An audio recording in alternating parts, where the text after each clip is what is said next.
Hi everyone. In this section, we are going to master the C# programming, the language that is used in order to create desktop and web applications. So in this section, we are going to learn about the basic, intermediate, and advanced C# programming.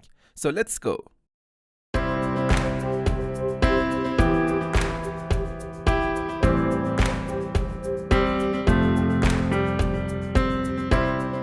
Hi students, in this tutorial I want to talk about the .NET framework.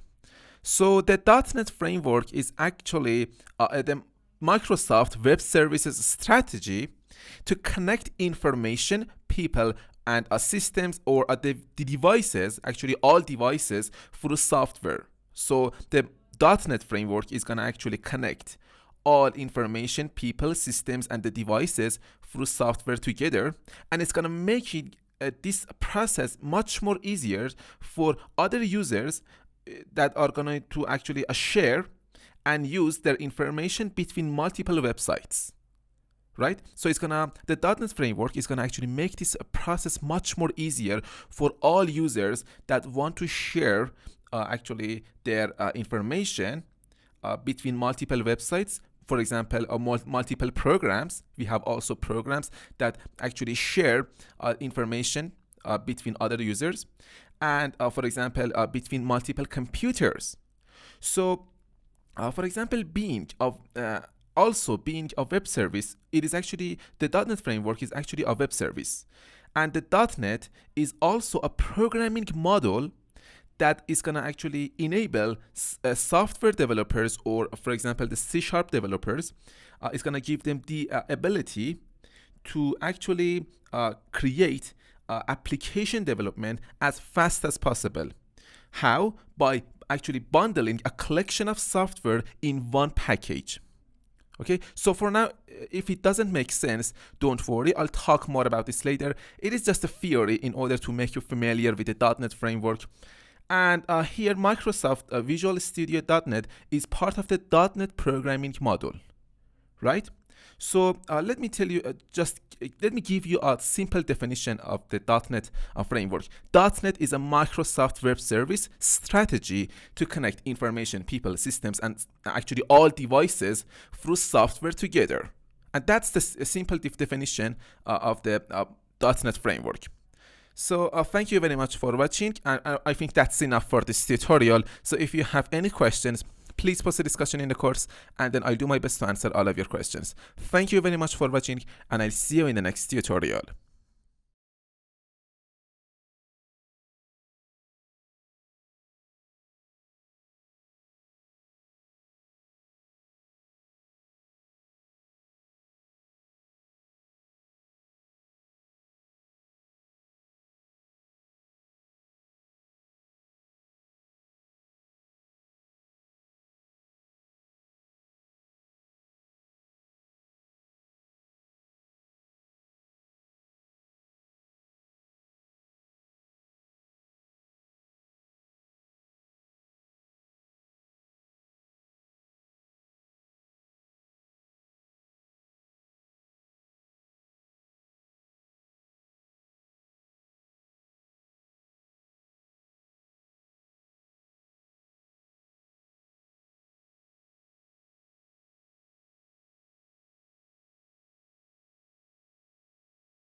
Everyone, in this video, now I am going to tell you that it is now your turn. You are going to create a console-based application and you need to output your name to the console. After creating your application, make sure to actually share your codes with other students by creating a discussion in the course. And also make sure to post a screenshot of your application results to the course discussion. And if you actually encounter any problems, you can also ask for help. So thank you very much for watching, and I'll see you in the next video. Hi everyone. In this video, I want to talk about what we have learned so far. So far we have learned how to create a console-based application in Visual Studio. We also learned how to output a text to the console area, and we finally learned how to run our console-based application. So that's it. If you have any questions about the concepts that I taught you in this lesson, please post a discussion in the course, and then I'll do my best to answer all of your questions. Thank you very much for watching, and I'll see you in the next video.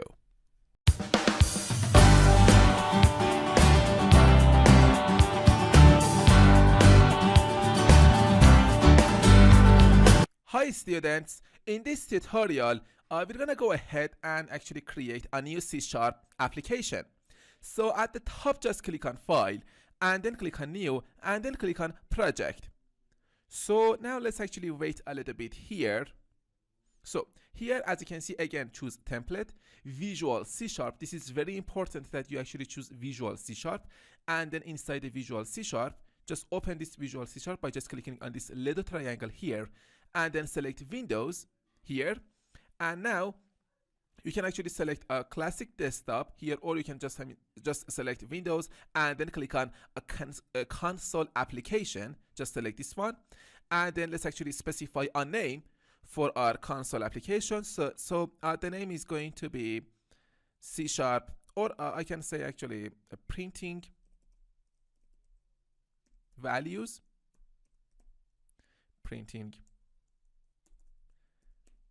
and you can specify the location and the solution name. So make sure to create a directory for the solution. Okay, I'll talk more about this solution later. And then let's actually click on OK. So now it's gonna actually create the project for us. So as you can see here, our project is actually created. So in this tutorial, I want to talk about the difference between the method writeLine and the method write. So let's see how we can actually specify that difference here. So let's go inside this main method. As you can see, we have this namespace printing values. This is the name of our project, right? And we have the class program inside this namespace printing values. So the name of the class is program. So again, I'll talk more about classes later. As you can see, we have an opening curly brace followed by a closing curly brace. This is called the body of this class, right? An opening curly brace followed by a closing curly brace, which actually specifies the starting and the ending of this class. And inside this class, we have this method, which is called main. And this method, main, is actually the starting point of our application. If we actually delete this method, we cannot actually run our application because there is no starting point. There is no entry points here. So let me actually undo my action by just holding down the Control key on my keyboard and then press on the letter Z key on my keyboard. So I have this method main, and inside the curly braces of this method main, as you can see here, we have an opening curly brace followed by a closing curly brace, which is called the body of this method. I can actually just type in here console with capital C, console, dot, and I use the dot operator here in order to access the methods of this console class. So console dot write.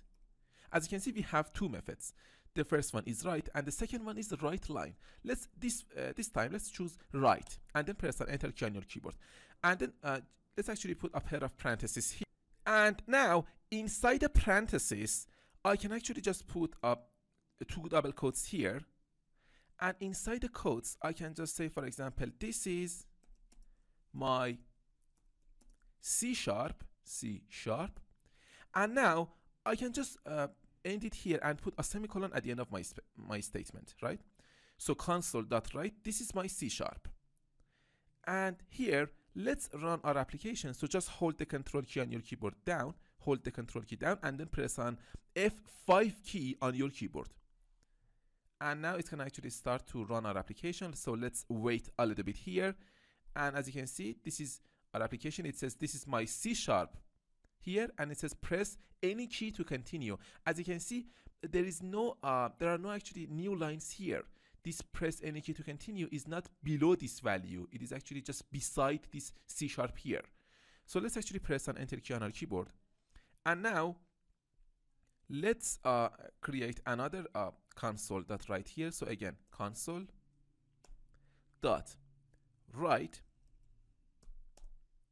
and let's put a pair of parentheses here.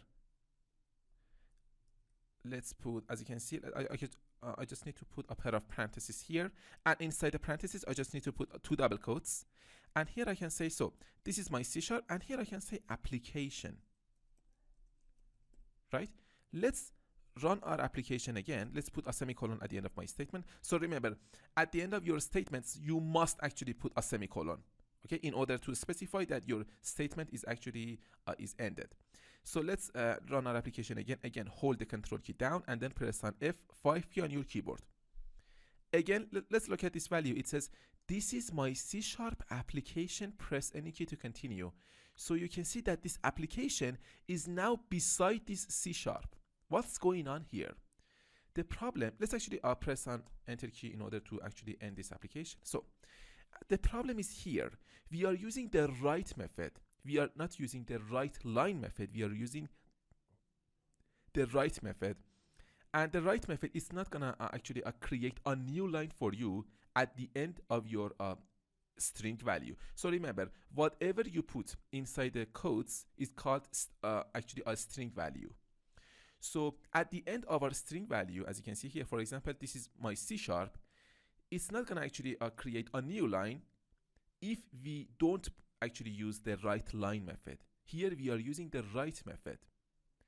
And again, after this line of code here, we have this console.write, and you can see that we have the application, but again, we are not using the write line method. We are using the write method. So that's why when I actually run my application, you can see that this value, press any key to continue, is actually beside this application value, because the new line is not actually created here. So in order to create a new line, we should actually use write line. So here, instead of write, I can just say write line. Let's actually use write line here instead of write. So I put this line word here after this write. Let's run our application now. Let's see what happens. So Control F5. And now we can see that it says, this is my C#, right? And in the second line, you can see that it says application. And immediately after this application, you can see this value. Press any key to continue. So again, because here, we actually used the write method instead of write line. So that's why you can see this press any key to continue here after this application, not in a new line. Just immediately after this application beside this word. So again, instead of write, I can actually, let me just comment out this code, this line of code. And now I can actually just type in here console, right, dot, and here I can say write line.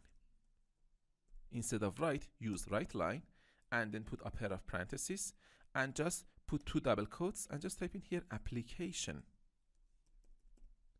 And at the end of your statement, just put a semicolon. Let's run our application now. Hold Control key down and then press on F5 key. So you can see that it says, this is my C#, a new line, application, again, another new line, press any key to continue. Done. Right? So that's how it is used. That's the difference between write line and the write method. So hopefully that makes sense, and I think that's enough for this tutorial. And by the way, you can actually download the source code of this project in the resources section of this lecture, of each lecture actually. So thank you very much for watching, And if you have any questions about the concepts that I taught you in this lesson, please post a discussion in the course, and then I'll do my best to answer all of your questions. Thank you very much for watching, and I'll see you in the next tutorial.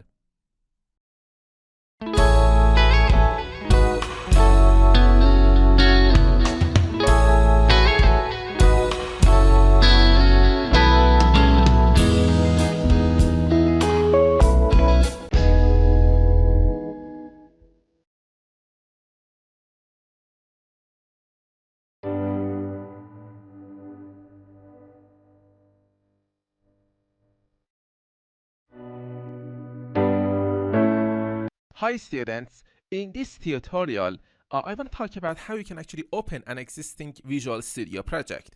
So when you actually open the Visual Studio, you can see the recent projects here, or if you have a project in another folder, you can just click on this open project here, or you can at the top just click on file and then click on open, and then here click on project slash solution. And here you can actually guide to the specific folder that you have actually your projects. And here, for example, I want to open the this project printing values, and just double click on it and click on this printing values here, right? Let me show you here the type and the size, right? So printing values, as you can see, it says the type is Microsoft Visual Studio Solution and the version is Visual Studio. And you can see the version, so just click on it and then click on open. So now it's gonna actually open the Visual Studio project for us, right? So let's wait a little bit here. It says preparing solution. So this is my project. So now I don't want to use this project here. In this tutorial, I want to talk about the special character called Neoline character. So let me close this project here. At the top, let me create a new project. So just click on File, New, and then click on Project. And here again, inside this Visual C#, choose Windows, and then select this Console application, right? And you can specify the name of the application. So just for the name, just type in here, Neoline character. So this is going to be the name of the project. You can specify the location, solution, and the solution name here, right? So you can create a directory for the solution, and then here click on OK. So now our project is actually created. So the namespace is Neoline character. This is the name of the project. Inside this project, we have this class, which is called program. We can actually change the name of this class. How? We can actually, at the top, just click on View, and then click on Solution Explorer. And as you can see, the Solution Explorer here is actually opened for us, right? So inside this Solution Explorer here, we have this Neoline character. This is the name of the project. And we have the properties, the reference. And look at this one here, C# program.cs, right? So we can select this one here and then click on F2 and then press on F2 key on your keyboard. So now we can actually edit this name. So instead of program, I can actually say, for example, my class. I can change the name of this class to my class, and then I press on enter key on your keyboard when you change the name of the class, and it's gonna actually open this dialog for us, and it says you are renaming a file. Would you also like to perform a rename in this project of all references to the code element program? Yes, we want to update all references. So just click on yes. And now, as you can see, the class name is changed to my class. Or I can actually just right click on this file here, on this file name here, and then I can click on rename and then rename it here. So now we have this class, and inside this class we have this main method, which is actually the entry point, the starting point of our application. So inside this main method here, again, I can just type in console, right? And now I can just type in here dot write. As you can see, I used the write method instead of write line, and I put a pair of parentheses here. So now inside the parentheses, just put 2 double quotes here, and inside the quotes I can just type in here C# programming is awesome, exclamation point. And then at the end of our statement, we must put a semicolon. So now let's run our application. So just hold the control key on your keyboard down and then press on F5 key. So it's gonna run the application. So you can see this value, C# programming is awesome, exclamation point. And again, we can see this press any key to continue here immediately after this awesome exclamation point. So now here, instead of using the write line method, let me just press on a key so that the program is finished. The command line is actually closed. So instead of using the write line method in order to create a new line at the end of our text value here, at the end of this string value actually, I can use a special character in C#. So inside the quotes here, after this exclamation point, I can actually just put \n. So this is actually a special character. This value is not going to be printed to the console. This is actually a special character, so I'll talk more about these characters later. And this character is gonna create a new line, okay? So let's run our application now. Control F5, and you can see it says C# programming is awesome, exclamation point, and we can see a new line character here. Let me actually make this, I'll do wider, and you can see this value here, and you can see this this new line here, press any key to continue. And that's because of this new line character here. So this is a special character. Or for example, after this special character here, so let me first close this command prompt here. So after this \n, I can just type another value. I can say C# programming, C# programming is fun, right? Again, \n. So let me actually close this here, or let me actually minimize it a little bit here. So \n, C# programming is fun, \n. Let's run our application again. Control F5, and you can see these values here. First, we can see this value again, and we can see this value here in a new line. C# programming is fun, and we can see this value, press any key to continue, in a new line, because we have this \n here. And notice we did not use the write line method, we used the write method, but because we used these special characters here, you can see that we have a new line here, new line character.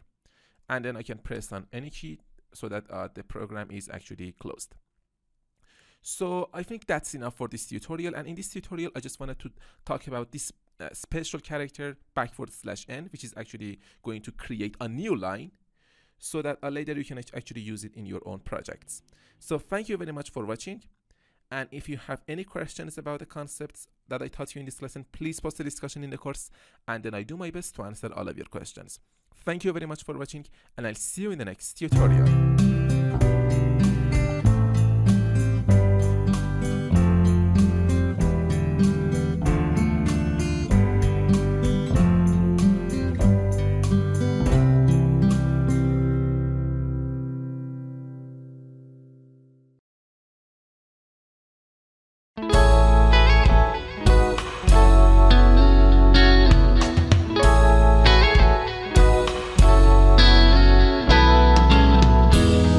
Hi students, in this tutorial I want to talk about string interpolation in C#.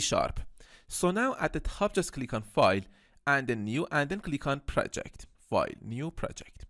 So here I choose Templates, Visual C#. It's very important that you actually select Visual C#, Windows, and then here you can actually select Console Application. So you can specify the name, so the name is going to be string interpolation,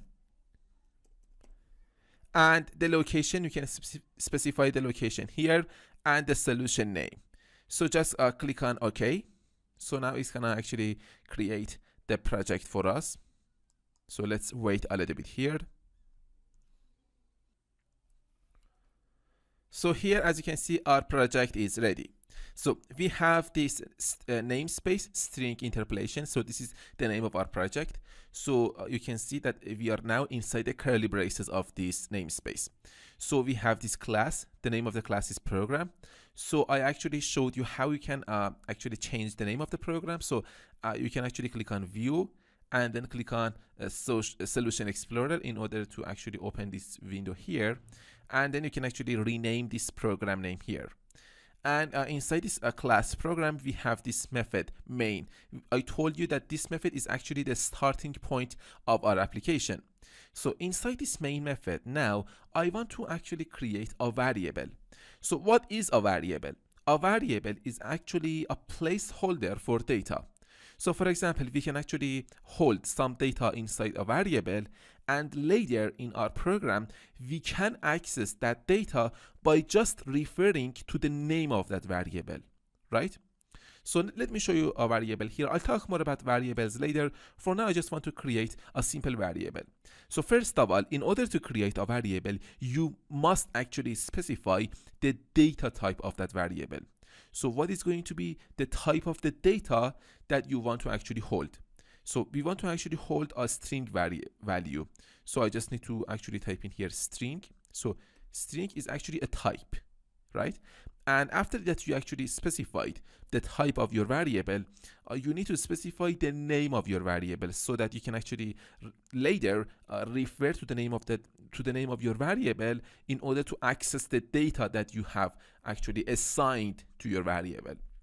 So the name of my variable is going to be, for example, computer name.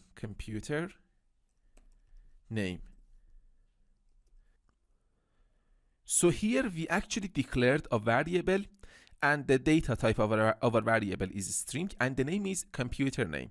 So now I want to initialize this variable. I want to assign a value to this variable so that this variable is going to actually hold a data. So I put an assignment operator here. So look at this operator here. This is not an equal operator. This is an assignment operator, and this means that whatever we put on the right hand side of this operator, whatever I put at the right hand side of this operator is going to be assigned to the left hand side of this operator. So for example, in order to create a string literal, a string value, actually we must put two double quotes here, and as you can see, this is our actually string literal, and I can actually, so now it is actually empty, right? So here I can say, for example, iMac. So this is the name, this is the string value that I put inside the quotes. So this is called string literal, or string value that we assigned to this variable of type string. So in order to create a string value, you must actually put two quotes, and inside the quotes you can actually put whatever value, whatever name that you want. And we always must put a semicolon at the end of our statement. So here in line number 14, we created a variable of type string. The name of our variable is computer name, and we assigned this value to this computer name variable. So we assigned whatever that we have at the right hand side of this operator to the left hand side of this operator. So this is not an equal operator. And now I can actually print this value to the console. So here I can say console dot write line, console dot write line, and then I need to put a pair of parentheses, and inside the parentheses I can just type in here, for example, this is my computer name, right, colon, and now I can actually refer to the name of this variable. I told you that in order to access the value of a variable, we just need to refer to the name of that variable. So now I want to access this iMac value, right? Here I just need to refer to the name of this variable computer name. So here I can say, actually I need to put a pair of curly braces here. This is very important that we put a pair of curly braces. And inside the curly braces, I can just type in here computer name, right? And now at the end of our statement, we just need to put a semicolon. But as you can see, we have an error here. It's not gonna work. Why? Because we did not put a $sign here before these quotes here. Because we want to actually use string interpolation here, because we want to access the value of our variable and we want to interpolate this string value with the value of our variable, we must put a $sign here before these quotes here, right? So this is very important. We must put $sign. If you want to actually use string interpolation, we must use dollar sign, and then we put two double quotes, and then for example we put a string value. For example, this is my computer name colon, and because I want to access the value of this variable computer name here, I put two curly braces here, and then I just refer to the name of this variable computer name. So let me actually delete this value again here.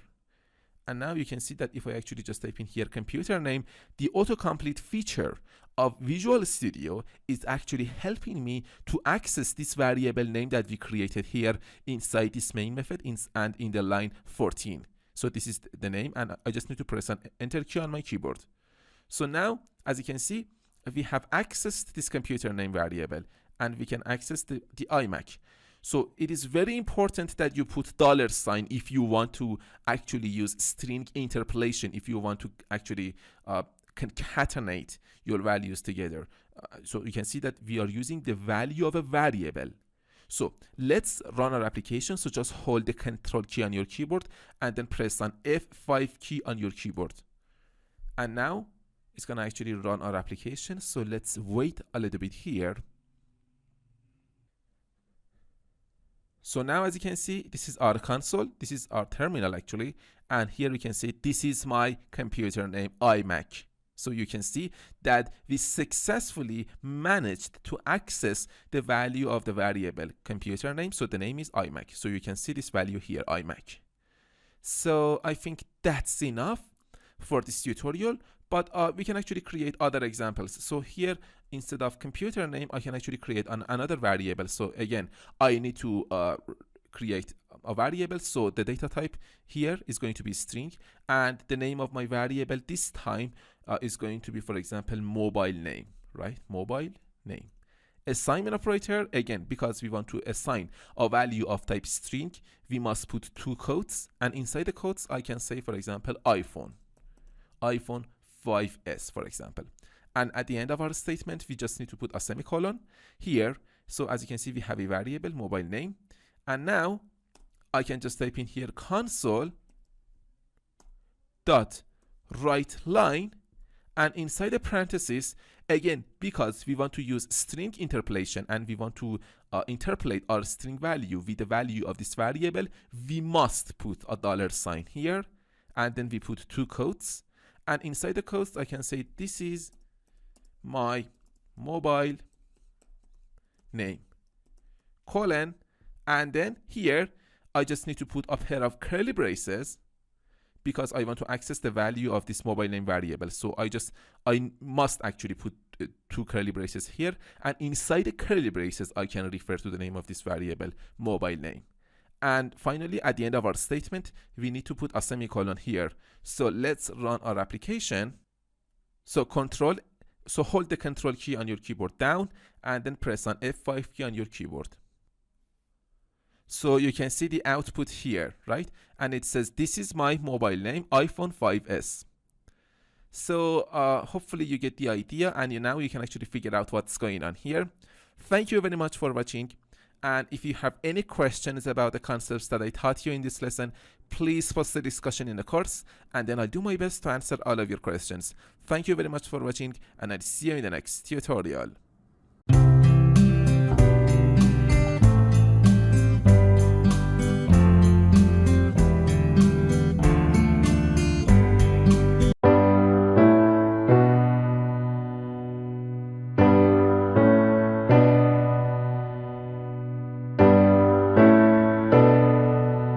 Hello students, in this tutorial we're gonna go ahead and actually retrieve data from the user. So let's see how we can do that. So at the top, just click on File, New, and then click on Project. And again, choose Visual C#, Windows, and then select Console Application. And for the application name, just type in here retrieve data from user.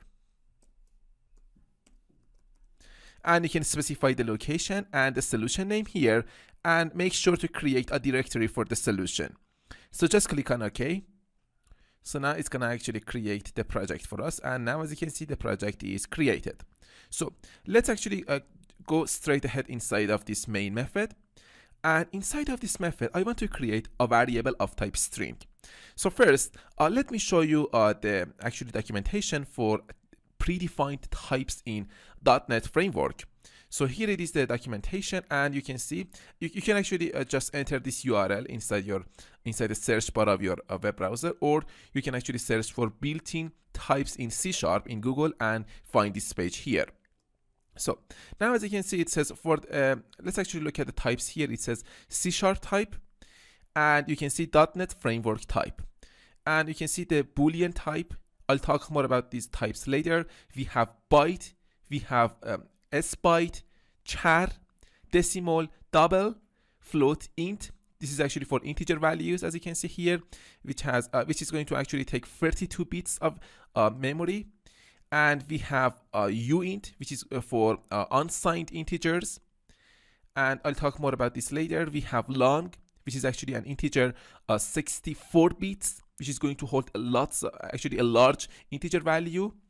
We have unsigned long. We have object. I'll talk more about objects later. We have short. As you can see, this is actually again integer, but it is 16-bit. So it's gonna actually hold actually smaller integer values. And we have a unsigned short.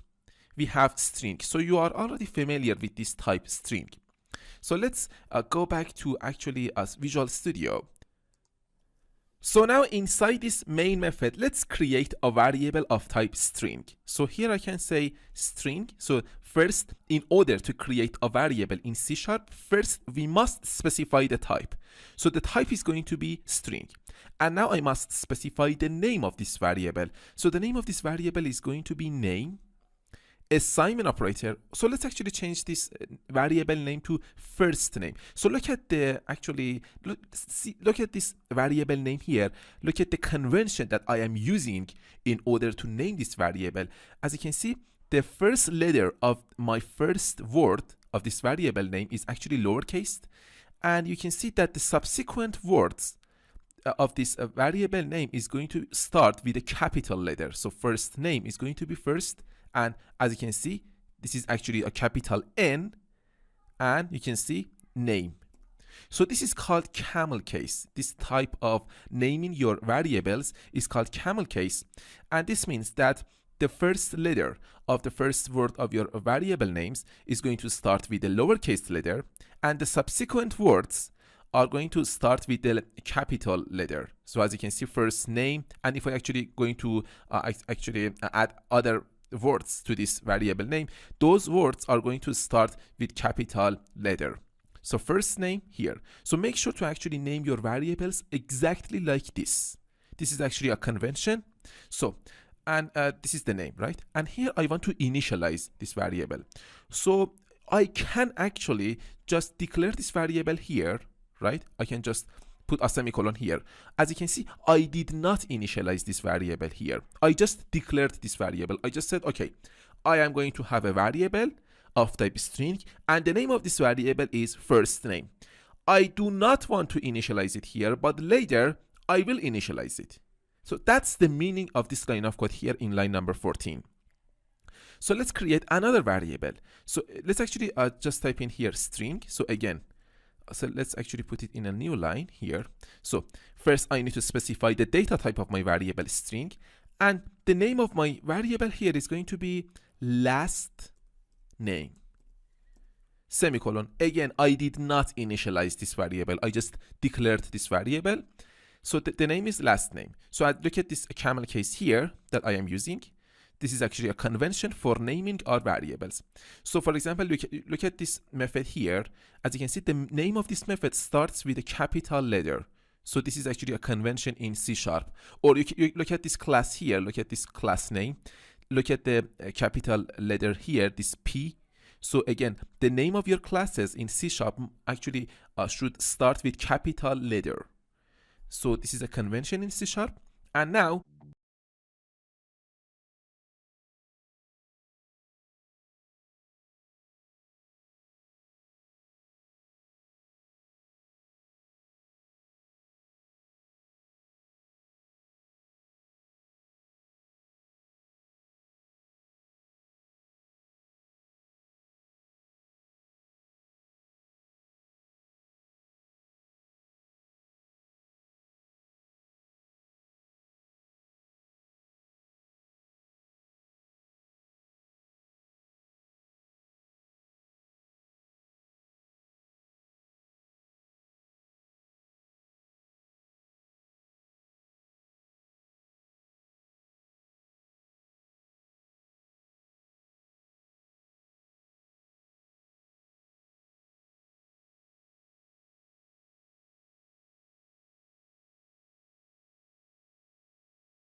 Hi everyone, now it's your turn. You are going to create a console-based C# application. So first let me tell you that this is very important that you actually do these exercises if you really want to become a master C# developer and actually create your own Windows or web applications with C#. So make sure to do these exercises and to share these codes, to share your projects with other students by posting a discussion in the course. So the first thing that you need to do after creating a console-based application is to actually output your name to the console once with the write method and another time with the write line method. So I want to make sure that you actually understand the difference between write and write line method. And then you are supposed to output your favorite sports name to the console by using new line special character in C#. And then you are going to actually output your favorite color to the console by using string interpolation expression. And finally, you are going to output the user's favorite hobby to the console. Retrieve data from user. So do these exercises, share your codes with the students, and then move to the next tutorial about learning new concepts. But first, do these exercises. Thank you very much for watching, and I'll see you in the next tutorial. Hi everyone, now I want to talk about what we have learned so far. First, let me tell you that you know exactly what's the difference between write and write line method now. You know what is the new line special character in C# and how to use this character when we want to output some values to the console. You know now about the string interpolation expression in order to output the value of your variables to the console. And now you also know about retrieving data from user. So these are the concepts that I taught you in the previous tutorials of this course. And if you have any questions about these concepts, please post a discussion in the course, and then I do my best to answer all of your questions. Thank you very much for watching, and I'll see you in the next tutorial.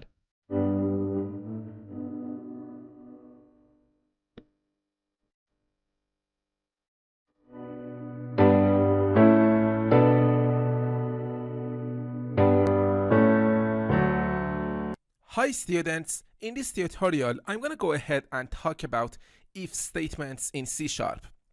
So let's create a new project. At the top just click on File, New, and then click on Project. So here it's going to actually open a window here for us so that we can actually start choosing a template for our application. So choose Templates, Visual C#, Windows, and then choose Console Application. As you can see, it is Visual C#, right? So the name of our project is going to be if statements in C#. So now you can specify the location of your project and the solution name. So make sure to create a directory for the solution and then click on create. So now it's gonna actually create the project for us. So let's wait a little bit here. And now as you can see, the project is created.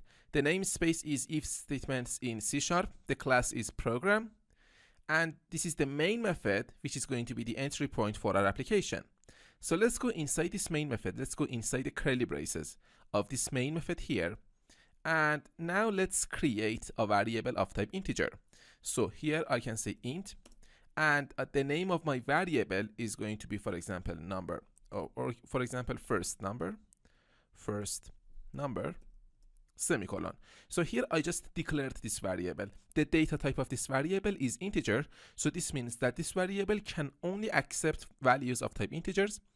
And you can see that the name is first number. So let's declare another variable here, int second number,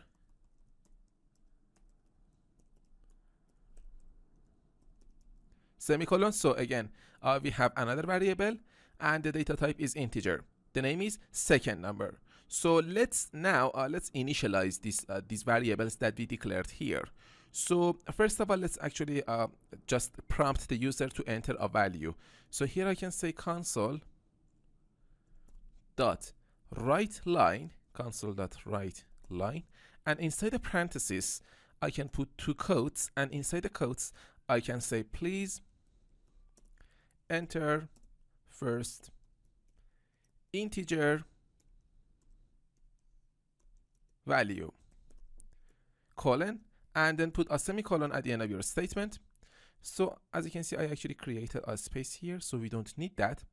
And now I can actually refer to the name of this first number variable. So first number assignment operator, and here I can actually say console dot read line, console.readline. So this is actually a method, right? So we must put a pair of parentheses at the end of our method name and then semicolon. So as you can see, we have an error, and this means that we cannot assign a value that is of type string to a variable that is of type integer. This readLine method is going to actually return a value that is of type string. So we need to convert that value to an integer value. So after this assignment operator, I can say int dot parse. So as you can see, I actually need to write it again. So int dot parse. So this parse method needs to be started with the capital P. So now I need to actually put this value inside the parentheses, this console.readline here. So now it's gonna convert that string value to an integer value, and it's gonna assign it to this first number. So it's very important that the user actually enters an integer value here, so that it can be converted to an integer value by this parse method, and then it can be assigned to this first number. Otherwise, our application is going to crash. So you have already seen an example about that. So later I am going to talk about actually exception handling in C#. Don't worry about that. So let's actually prompt the user again to enter another integer value. So here I can say console. And by the way, if you want to actually use the autocomplete feature of Visual Studio, for example, you just need to write the first two characters of the class or method name, and then hold the control key on your keyboard down, and then press on space key on your keyboard. So now it's going to actually open this window here for us, so that we can actually choose from these features, from these options that the Visual Studio is going to offer to us. So I want to choose console, and then press on enter key on your keyboard, and then write line, and now inside the parentheses I can put two quotes, and here I can say please enter second integer number, colon, and then I need to put a semicolon at the end of my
can also use greater than or equal operator.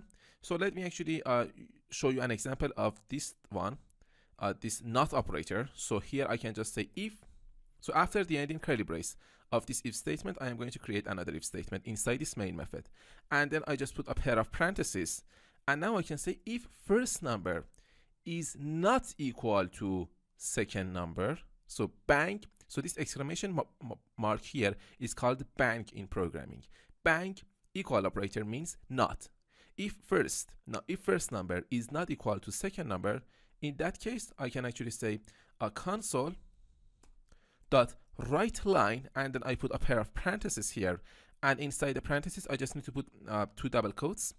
And inside the quotes, I can say, I just need to, so because I am going to use string interpolation expression, I put a $sign here before the quotes. And inside the quotes, I put a pair of curly braces. And inside the curly braces, I just refer to the name of this first number variable.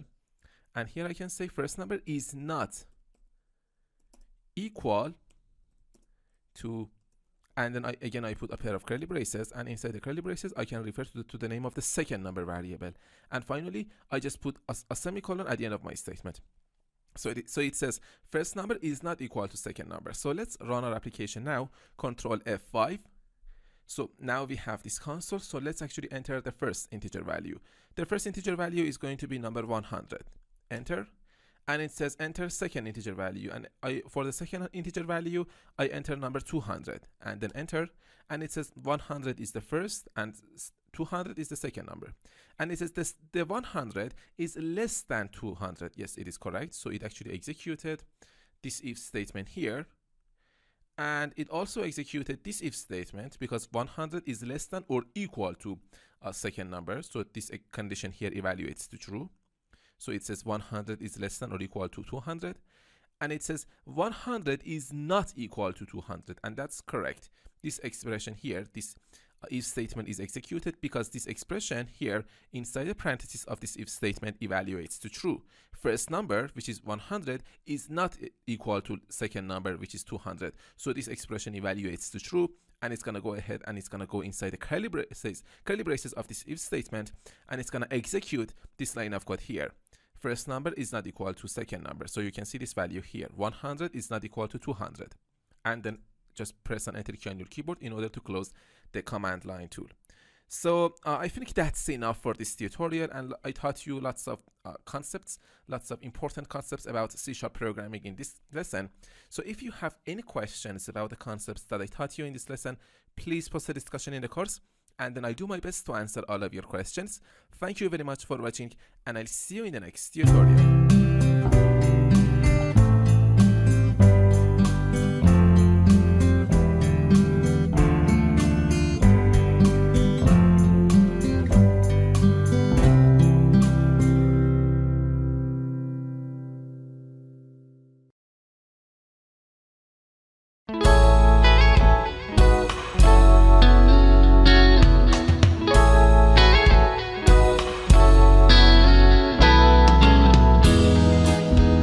Hi students, in this tutorial I'm going to go ahead and introduce you to classes, objects, and instance variables in C#.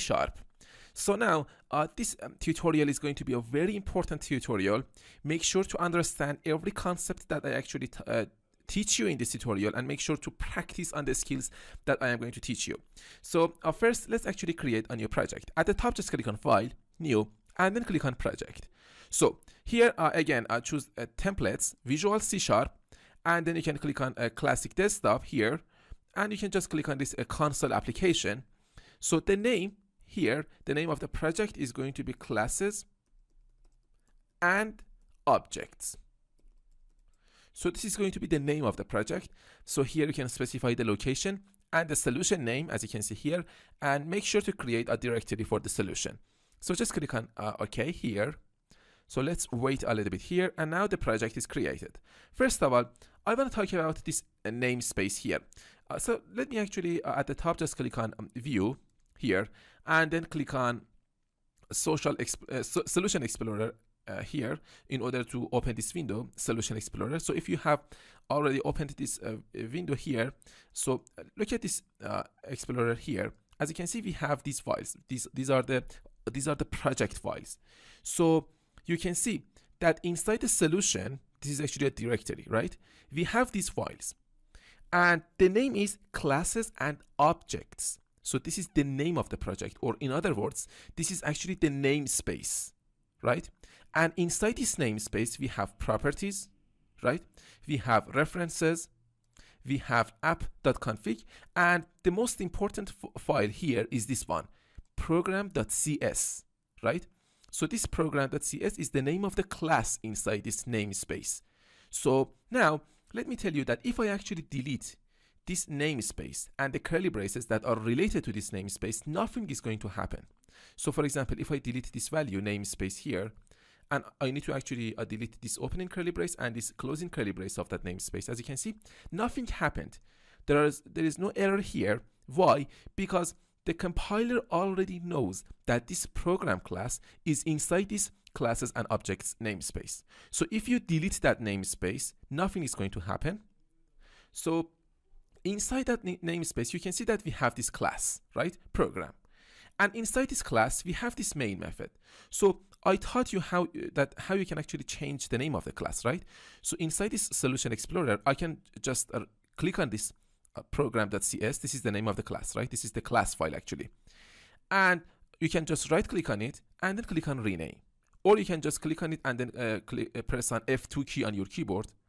And now I can say that the name of this class is going to be, for example, main class, right?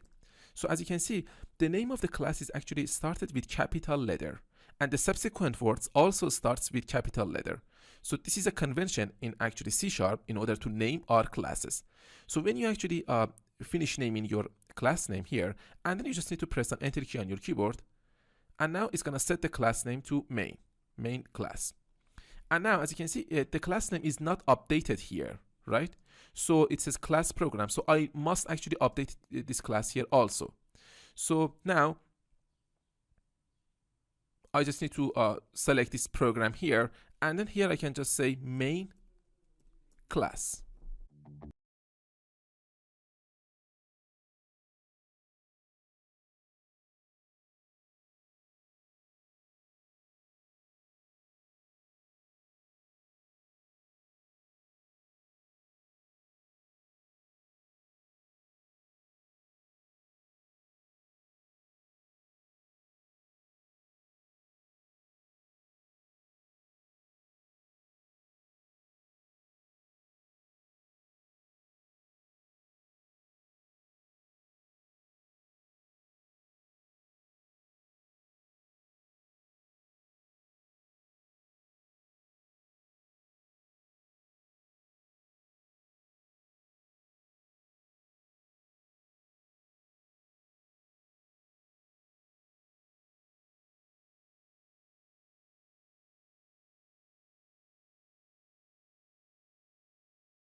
I actually want assign some values to the instance variable that is inside of this animal class, animal name.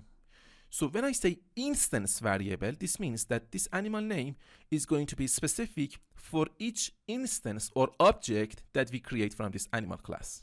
So what does that mean? Let's go to main class. So here we created an object that is called lion, right?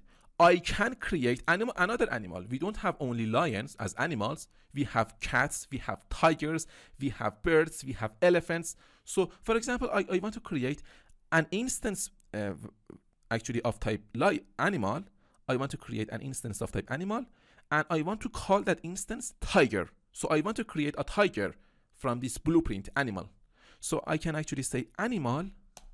So notice that I am actually inside the curly braces of this main method.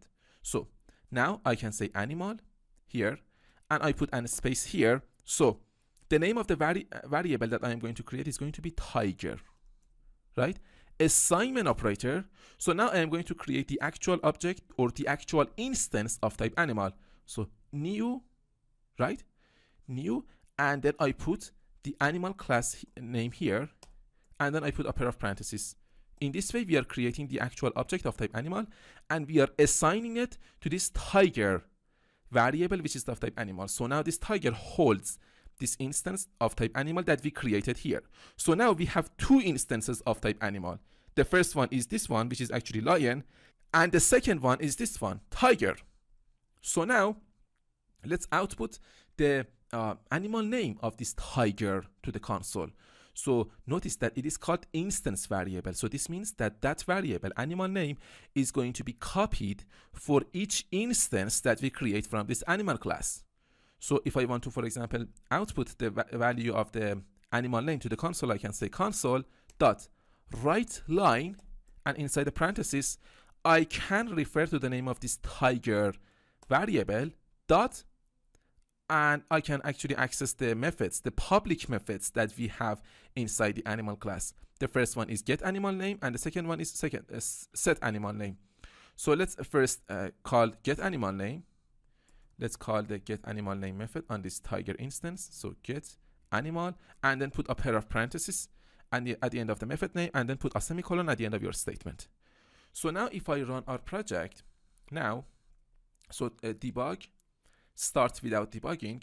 So you can see that it just only outputted this my lion, but we don't have any value for this animal, for this tiger animal name. Why? Because we did not specify a value for the instance variable animal name for this tiger instance.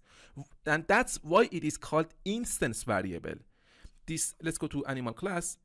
You can see this variable, right? Animal name. This animal name or these methods here, you can see this animal name is only actually is copied for each instance that we create from this animal name, animal class actually.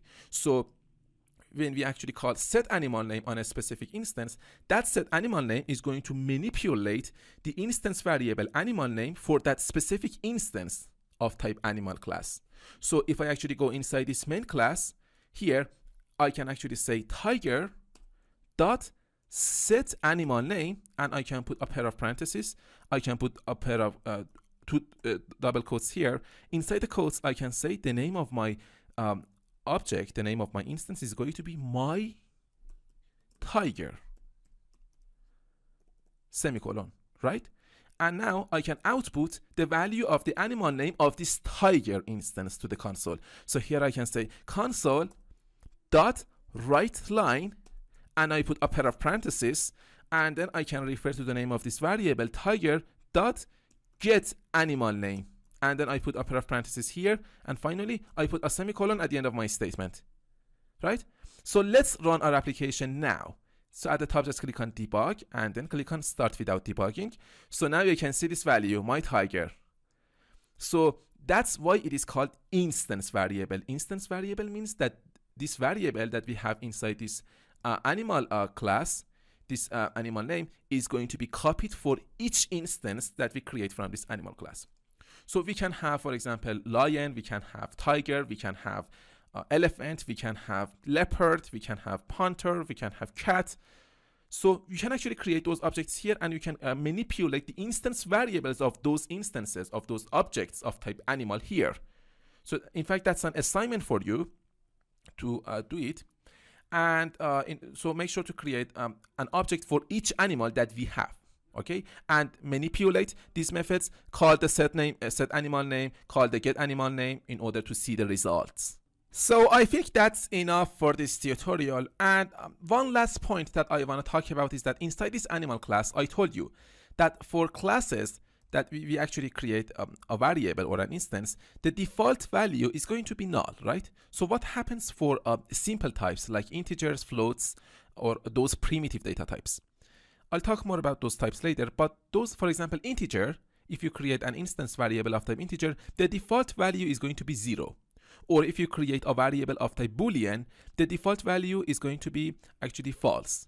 So that was the point that I wanted to talk about instance variables. So if you have any questions about the concepts that I taught you in this lesson, please post a discussion in the course, and then I'll do my best to answer all of your questions. Thank you very much for watching, and I'll see you in the next tutorial.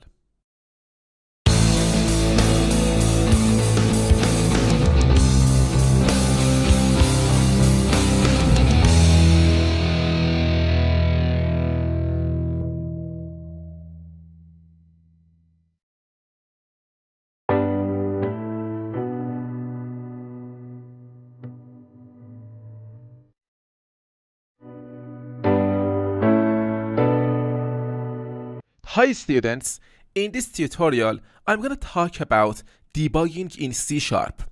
So let's create a new project. At the top just click on File, New, and then click on Project. Okay, I need to click on Project here. So now here you just need to click on Template, just open it, and then click on Visual C#, and then here you can actually click on Console Application, right? And for the name of the project here, just type in here debugging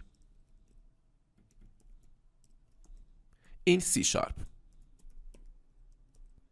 And now let's actually click on OK. So it's gonna create a project for us. So now let's actually just create a class inside our project. First of all, let's open up the Solution Explorer. So at the top, just click on View, and then just click on Solution Explorer here. So now it's gonna open the Solution Explorer for us. First of all, let's change the name of this class.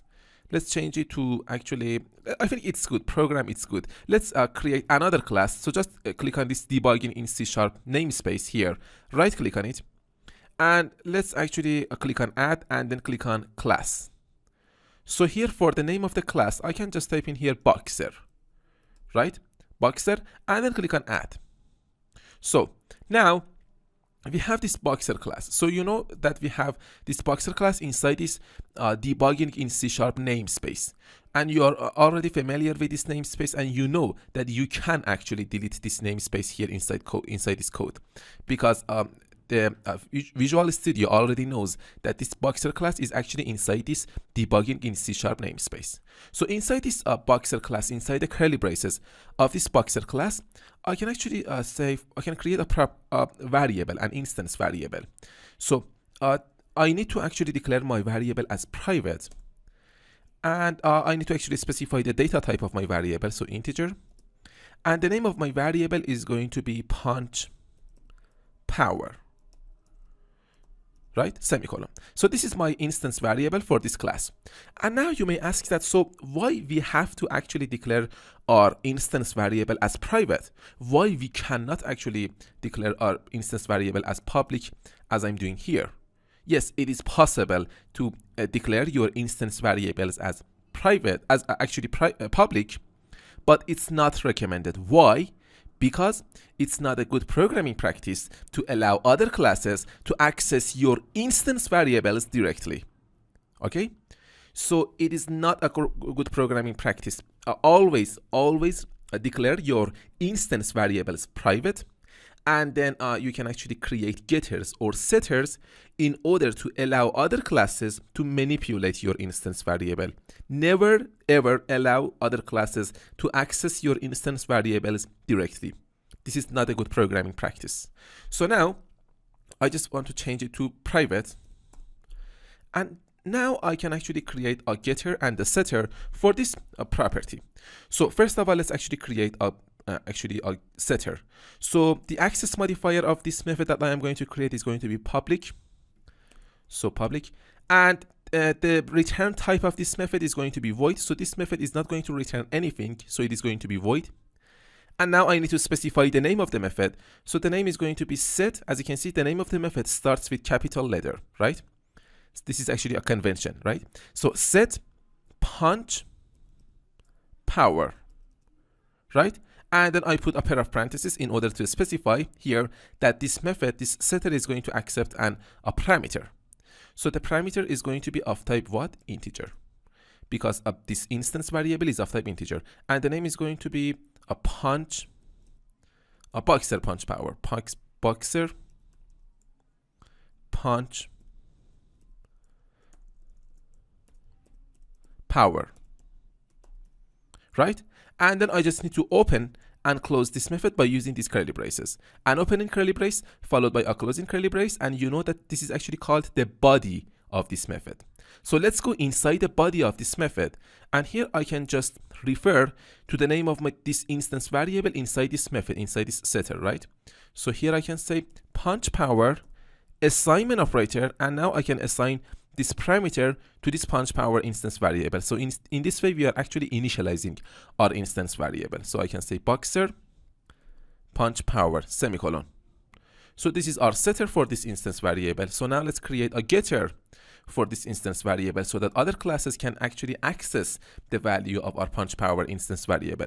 And now you may ask that, okay, so is this possible to only create a setter, not a getter? Yes, it is possible. Or now you may ask that, or is it possible to just create a getter, not a setter? Yes, it is also possible.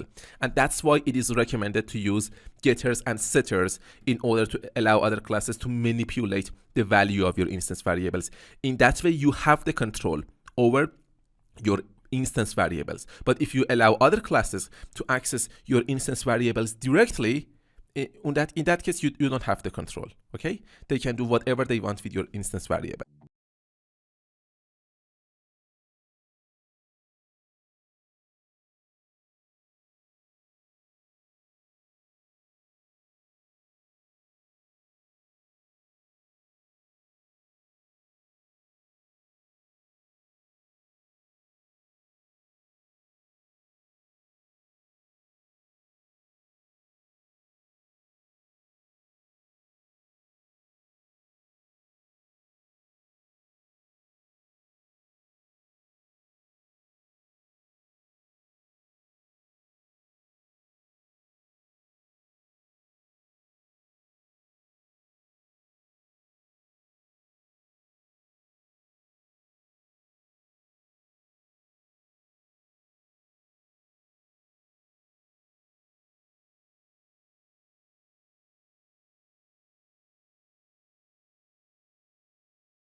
So that's it. But how we can actually debug our application?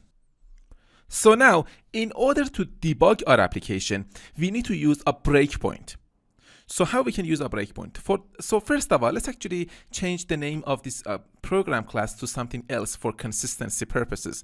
So now let me actually open the Solution Explorer again. So just click on, at the top, just click on View and then click on Solution Explorer. And here I select this program here and click on F and then press on F2 key on your keyboard. And let's actually change this class to main class. Okay, I think it's better. Main class, and then press on Enter key on your keyboard. So now it's gonna actually update the name of our class and then click on yes. So now the name of our class is main class, right? So now I want to actually debug my application. So on the left hand side, you can see this gray bar here, right? In line number 14, we created this object of type boxer. So I want to put my breakpoint here and I want to actually start debugging the application from this point. So in line number 14, you can see this gray bar here. Inside this gray bar here, just click on it. And now as you can see, it's gonna actually create this little circle here, this red circle, and it's gonna highlight this piece of code, this line of code that is going to be executed as soon as we actually start debugging the application. So at the top here, just click on debug and then click on start debugging, or you can actually use this shortcut F5, or you can actually click on this start button here at the top inside this menu. So just click on it. And now as you can see here, now we can actually start debugging our application, and we need to open the autos view. So if you don't have this autos view here, as you can see, you can just at the top just click on debug and then click on Windows and then click on autos. Okay, so now it's gonna actually open the autos window here for you, this autos area. And now let me actually make it a little bit smaller. So first it's gonna execute this line of code here. So this means that we can actually control the execution of the program. So it's not going to actually execute the program until I actually decide that okay, which part of the code I want to be executed. Now I am completely in control of the execution of the flow of the program. First, it's gonna actually execute this line of code here because I put this breakpoint here. So now I want to actually show you 3 important buttons here inside this menu bar at the top. So we use these buttons in order to debug the application. The first important button is step over, which you can actually use the F10 key in order to trigger this action. So the step over here is going to actually execute this line of code here in its entirety. And this means that it's just going to actually create this line of, it's just going to actually create actually an object of type boxer. It's just going to execute this line of code here, creating an object of type boxer and assigning that object to this myBoxer variable. So if I actually click on this step over, it's going to execute line number 14. Let's click on this step over. And now inside this autos area, you can see that we have this myBoxer variable, right? So it says the name. So this is the name of the variable. Here you can see the value, and here you can see the type. So let's actually open this myBoxer variable by just clicking on this little triangle here. And inside this myBoxer variable, you can see this punch power instance variable, right? And if I click on it, you can see that the value is now 0, which as you can see, the default value is 0, right? And the type is integer, right? And look at this little log image here beside this punch power instance variable. This means that our instance variable is private and we cannot access this instance variable directly. So when the flow of the program is about to execute this line of code here. If I actually click on this step into, it's gonna go inside this get punch power method that we have inside the boxer class. First, remember, it's gonna actually execute the piece of code that is inside of the parentheses, and then it's gonna execute the piece of code that is actually outside of the parentheses here, for example, this right line. So first it's gonna execute this get punch power method. So if I click on this step into, it's gonna go straight into that method that is actually being triggered, that is being called. So let's click on this step into, and now it's gonna go inside this boxer class, and it's gonna actually show us this method here, get punch power. And this means that it's about to execute this method. So if I click on this step over, now it's going to actually execute this get punch power method. Let's click on it. And now, as you can see, inside this autos area, we have this. This refers to an instance of type boxer or an object of type boxer. Let's open it, and it says punch power, and as you can see, the value is 0. Let's click on this step over in order to execute this line of code here, number 25. You can see this arrow that is pointing to this line of code here, and this means that the flow of the program is actually about to execute this line of code here that is being pointed. So let's click on this step over in order to execute this line of code, and it's going to return the value of the punch power, which is 0. So you can see here in the autos area, the value of this punch power is 0 initially, because you know that the default value of our punch power instance variable is 0. So now let's look at this method, step out. If I click on this step out, it's going to actually step out of this method, and it's going to go inside the main class, and it's going to start creating the and it's going to actually start executing the flow of the program from top to bottom, from that actually specific point or line that we actually moved into this class. So let's actually click on this step up here, and now as you can see here, we are guided again to this class and in line number 16. So now instead of actually stepping into this get punch power method, let's actually execute this line of code here in its entirety by just clicking on this step over. So now when it actually executed this line of code here, let me inside this autos area, let's open this my boxer here. You can see that the value of this punch power is now 0. Let's now click on this step over again in order to execute this line of code here in line number 19. So it is now about to execute line number 19, and this means in line number 19 we are going to actually assign number 80 to the punch power instance variable of the boxer instance. So now if I click on this step into, it's going to go inside the boxer class, and it's going to actually go inside this punch power method, this set punch power method actually. So let's actually click on this step into in order to go inside this method. And now as you can see, now we are inside this boxer class, and it's about to execute this set punch power method, right? Boxer punch power, which is going to be the argument, and we are assigning it to this punch power instance variable. Let's click on this step over in order to execute this method. So it's gonna execute now line number 18, and if I click on this step over again, it's gonna execute line number 18, and it's gonna assign the value that we passed as the argument of this method, set punch power, and it's gonna assign it to that punch power instance variable. Let's click on this step over again, and now in the autos area, let's open this here. Now you can see that the value of the punch power is 80, right? You can see that the value of the punch power instance variable is 80. So what is this? This here refers to an instance of type boxer class. I'll talk more about that later, don't worry. So now that this method is actually executed here, let's actually click on this step out in order to go back to that line of code inside the main class. So here you can see it's about to execute this line of code here. So let's click on this step over here. As you can see, let's inside this autos area, let's open this my boxer. The value of the punch power instance variable is now 80, right? So now it's about to execute this line of code here in line number 21. Again, we want to actually get the punch power of the my boxer instance variable. So this time, let's just click on this step over in order to execute this line of code here in its entirety. And now, as you can see, the program is actually here in the console. It says number 80, and if I show you the console, you can see this value here, number 80, right? And it's about to actually finish executing this main method. Look at this number 26, and look at this arrow here, this little arrow that is actually pointing to this number 26. It is now about to execute, and you can see that it is pointing to the ending curly brace of the main method. If I click on this step over, it's going to finish executing the application because the main method is now finished.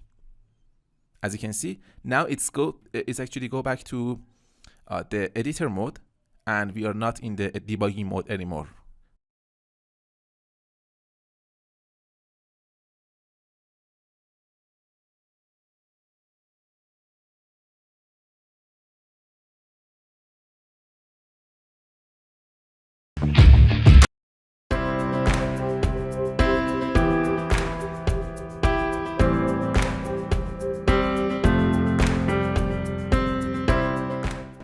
right?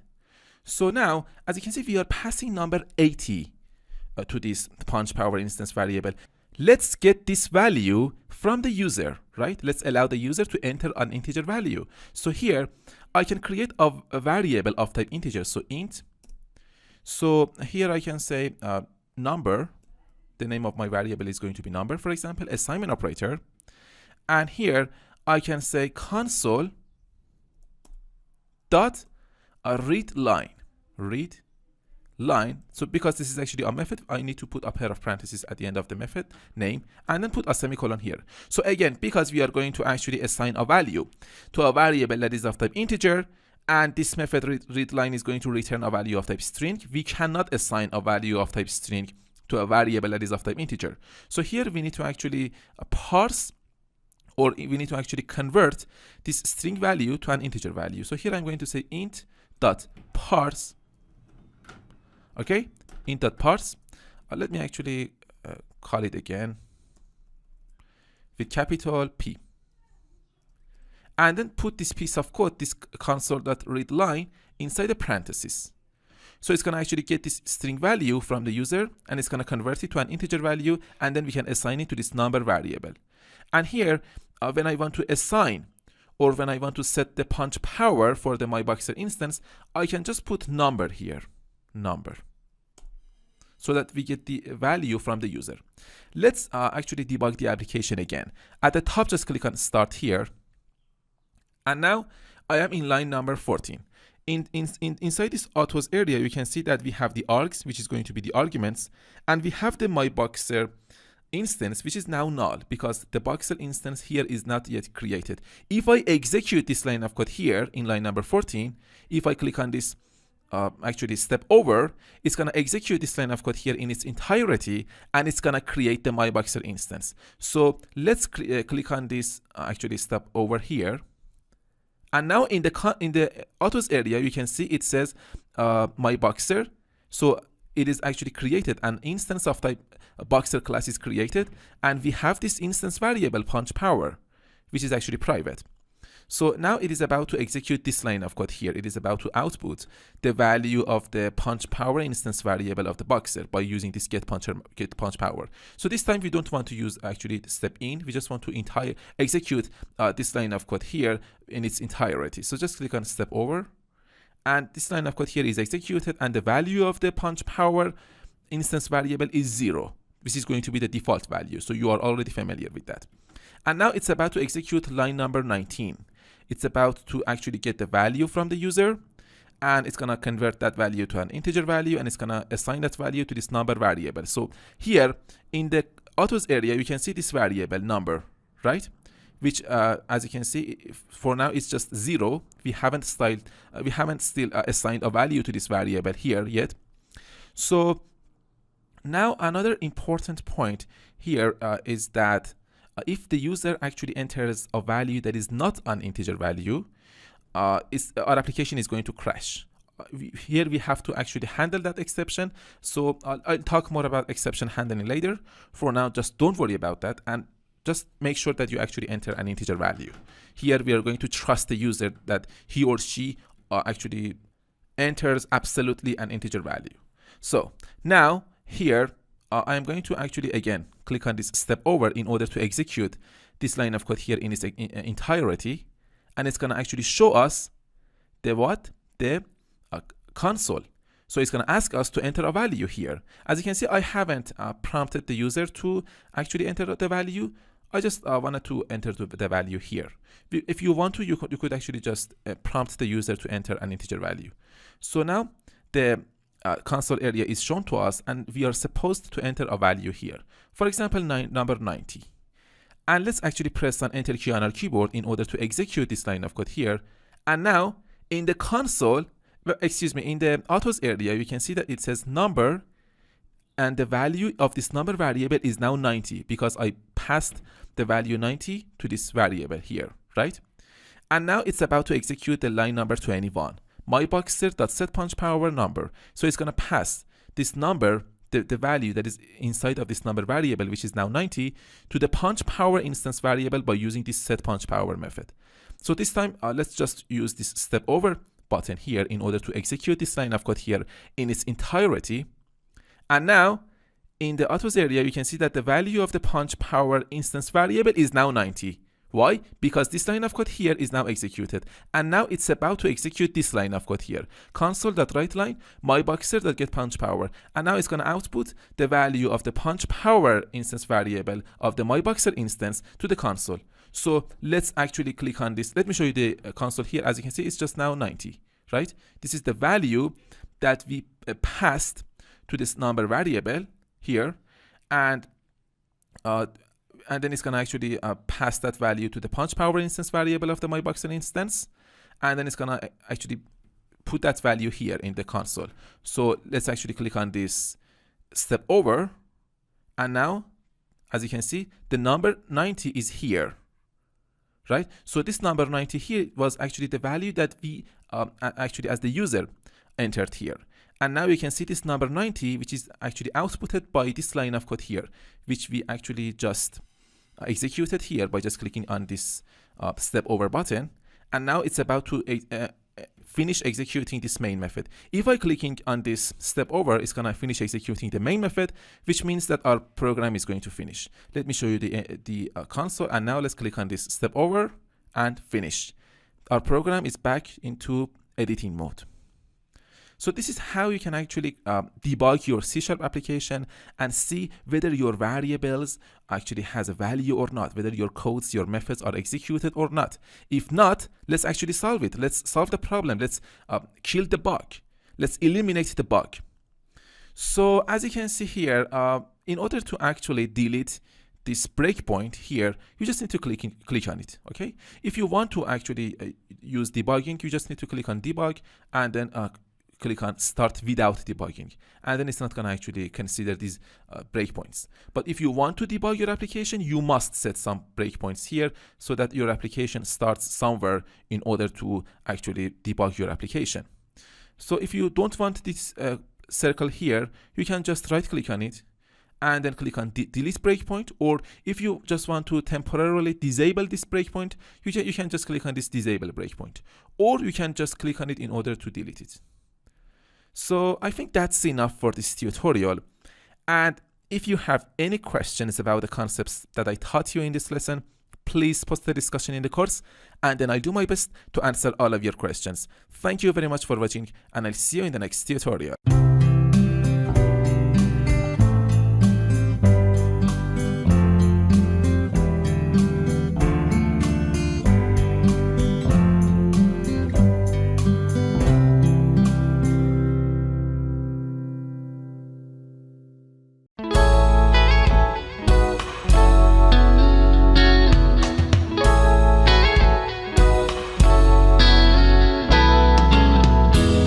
Hi everyone, in this tutorial we're gonna go ahead and we're gonna actually learn about properties in C#.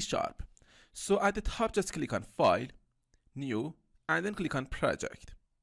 So let's wait a little bit here.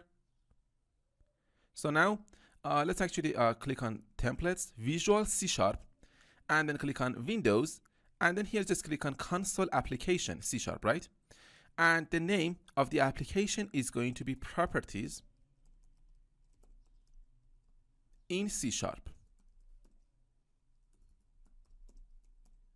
And you can specify the location, the solution name, and you can create a directory for the solution. So just click on OK. So now that the project is actually created, you can see that the namespace is Properties in C#. The class is Program, and inside this program class, we have this main method. First of all, let's actually change this program name here. Let's change the name of the class.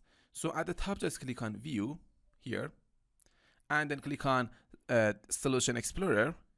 So here, just select this program.cs file, and then you can actually press on F2 key on your keyboard, or you can right click on this file and then click on actually rename. So the name is going to be main class, and then press on Enter key on your keyboard. So now it's gonna actually give you this message. So just click on OK. Yes, actually. So let's wait. So now the name of the class is changed. Let's create another class. So just select its properties in C# here inside the Solution Explorer, right click on it, and then click on Add, and then click on Class. So the name of the class is going to be Computer. So this is the name of the class, and then just click on Add. So now the Computer class is added to the properties in C# namespace, right? So now these two classes can actually know about each other. So let's go inside this Computer class, and here I can actually create an instance variable. So remember that I told you that you should always declare your instance variables as private. So the access modifier of our variable is going to be private, and then we need to specify the data type of our variable, which is going to be string, and the name of this variable is going to be computer name, semicolon. And now let's actually just put some space here, and here I want to actually show you something really important. We have this instance variable, right? So let's create a getter and a setter for this variable. So first let's create a setter. So the access modifier of the setter is going to be public, right? And the return type of this method is going to be void, because this method is not supposed to return anything. This method is just gonna actually do a task that we actually tell it to do actually. So the name of the class, the name of the method is going to be set. Always actually start your setters with the keyword set. Set computer name, right? So as you can see, I actually started the set keyword with a capital S. It's always better to actually start your method names with capital letter, such as this one, capital S. It's a convention in C#. So set computer name. And now I can actually put a pair of parentheses. So this method is going to accept a parameter. So the value, the data type of the parameter is going to be string, right? Because the data type of the instance variable is string. So I can actually put the string keyword here, and the name of the parameter is going to be name, right? And then I actually open and close this method by using these curly braces. So now I am actually inside the body of this method, right? So here I just need to refer to the name of this computer name variable inside the curly braces of this setter method. So I can say computer name assignment operator, and I just need to refer to the name of this parameter that we get from this set computer name method. So I just need to assign name to this instance variable. So in this way, if the user actually calls this method, if the user is going to call this method, the user can actually pass a value to this method as an argument, and that value is going to be assigned to this instance variable. So in this way, we are actually initializing our instance variable.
And now I can say what? I can say my computer dot. And now I can only access the property, which is actually computer name, right? This is the property that actually starts with capital C. Assignment operator. And here I can say, I can put two quotes here. And now I can say, for example, the computer name is iPhone, right? iPhone 5S.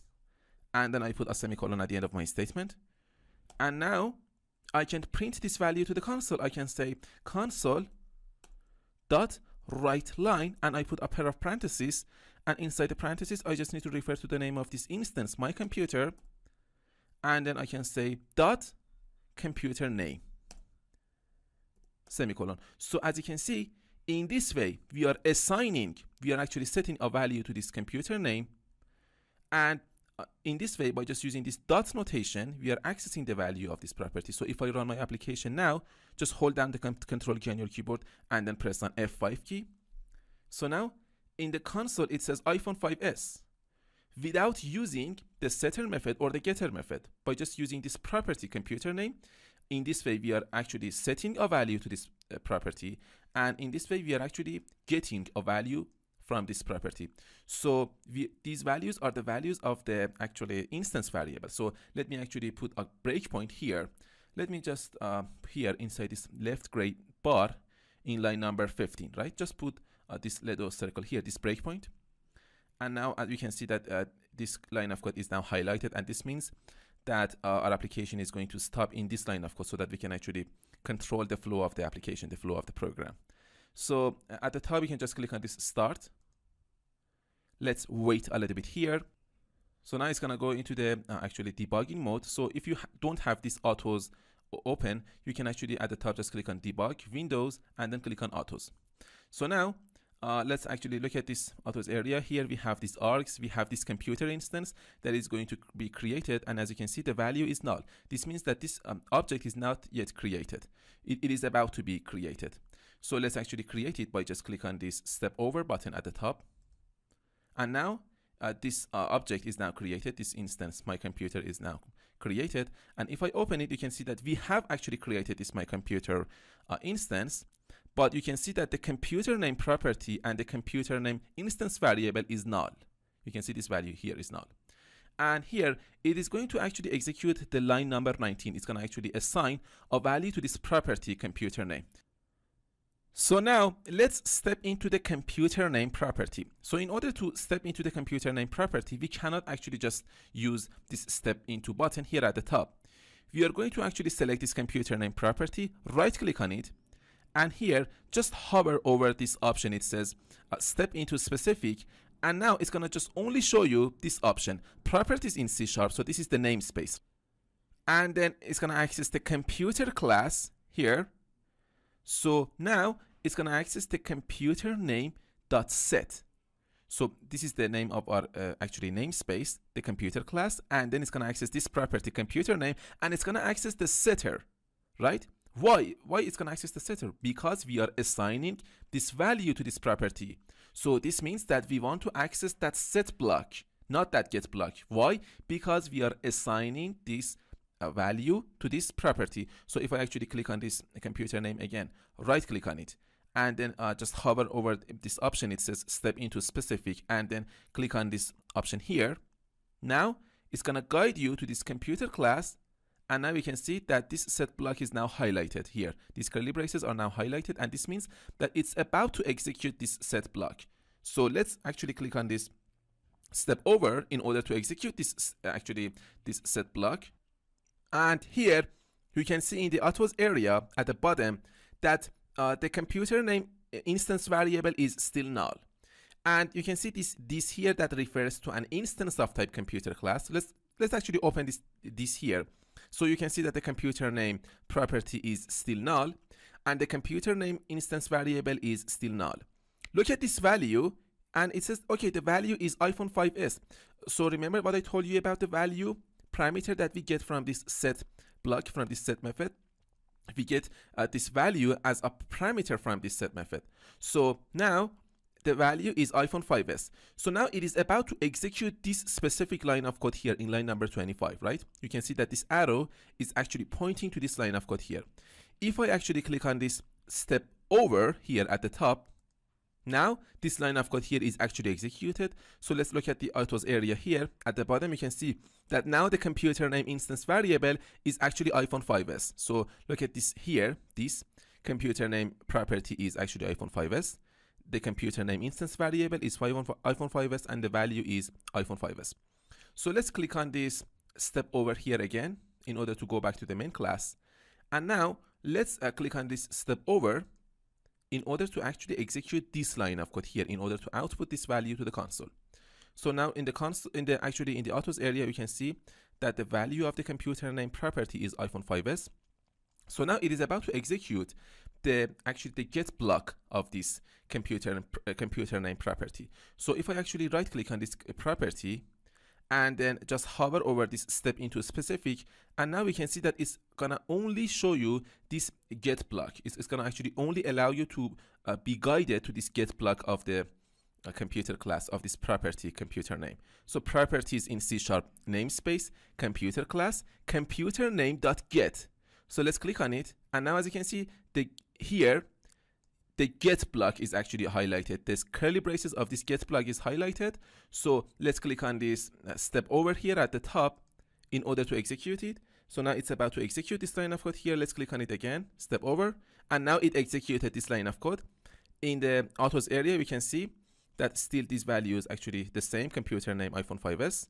So now let's click on this, let's click on this step over again.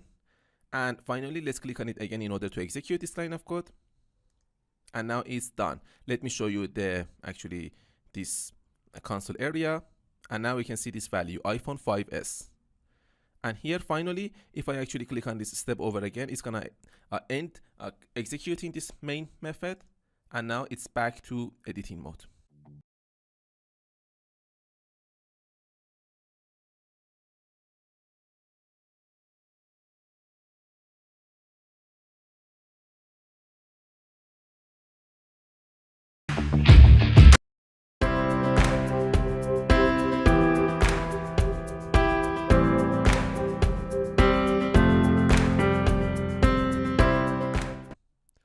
So that was it, the property in C#.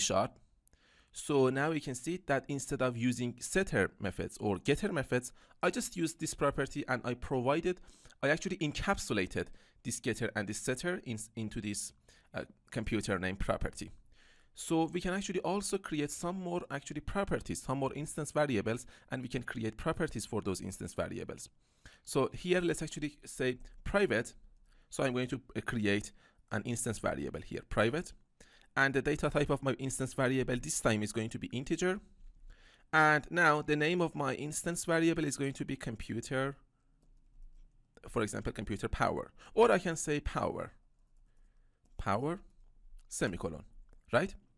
So now let's create a property for this instance variable. So again, I am going to say that the access modifier of this method is going to of this property is going to be public, and the data type of this property is going to be integer, because the data type of this instance variable is integer, and the name of this property could be computer power. As you can see, I actually started my property name with capital letter, computer power, right? And then I just need to open and close this property by using these curly braces. First, we need to actually specify the getter. And finally, we need to specify the setter. So for the getter block, I just need to return the value of the power instance variable, semicolon. And for the setter method here, I just need to refer to the name of this instance variable, power, assignment operator, and I just need to assign the value parameter that we get implicitly from this set method, from this set block. So I can say value. I can assign value to this power, semicolon. So now let's go back to main class, and here let's actually scroll down here, and I am still inside this main method. So now we have this computer instance, right? We have this computer instance and its name is my computer. So I can say my computer dot. So now I am going to assign a value to our property, right? So I'm going to use the set block. So my computer dot computer power property assignment operator, and here I can assign the value 100 semicolon, and then I can say console dot write line, and inside the parentheses I can just refer to the name of this my computer instance dot computer power semicolon. So now let's actually delete this breakpoint here, and let's actually create a breakpoint here in line number 23. So let's click on this start here, and now it's gonna actually go into the debugging mode. Let's wait a little bit here. So now, as you can see, the program is stopped in this line of code here in line number 23 that we actually set the breakpoint. So now we can control the flow of the program, right? So as you can see in the console, you can see that the value of the computer name here is iPhone 5s because it already executed these codes here, okay? And we just want to stop the execution of the program from the line 23, okay? So we don't want to actually stop the execution of the program, for example, in line number 15. We just want these codes to be executed here, and we just want to stop the program here in line number 23. And now we can control the flow of the program, the execution of the program actually. So now let's execute this line of code here in line number 23. So at the top, just click on step over in order to execute this line of code in its entirety. Or you can actually just click on this computer power property in order to just step into the specific setter block of this property. So let's actually right click on it, computer power, and here I can just click on this step into specific, and here you can see that it's gonna actually only give us this option, the setter, right? Because we are setting a value to the computer power. So let's click on it, and it says that this block of code here, this set block is going to be executed now. So let's click on this step over in order to execute this set block.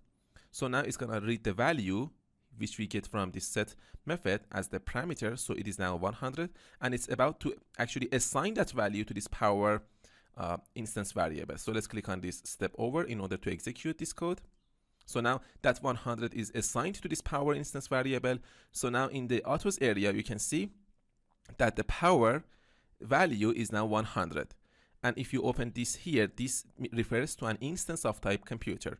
So if you open it now, you can see that the computer power property is 100, and the power instance variable is 100, because this line of code here is now executed. Let's click on this step over here again. Now we are guided to this class here again. Let's click on it again in order to actually go to the next line of code. Step over, and now it's about to execute this line of code here. It's going to actually access the getter block of the computer power property. So if I right click on it and then hover over this step into specific, and it's going to actually only allow us to access the getter block of this property. You can see this get here.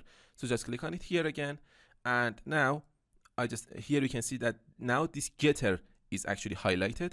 So let's click on this step over again, and now it actually is going to execute this line of code. It's going to return this power from this getter. So let's click on it again, step over, and click on it again.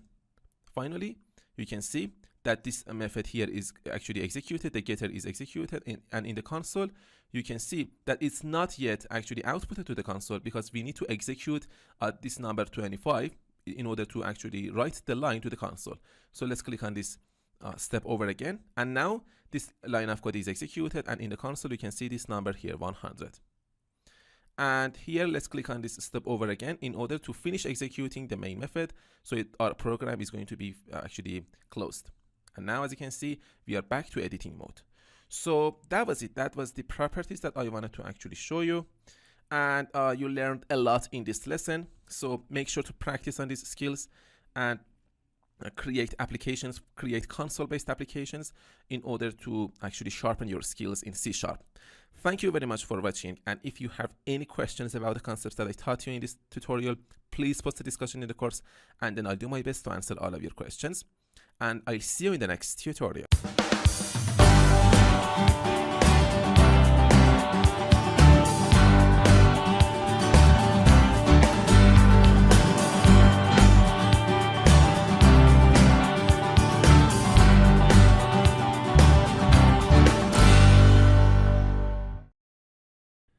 Hi everyone, now it's your turn.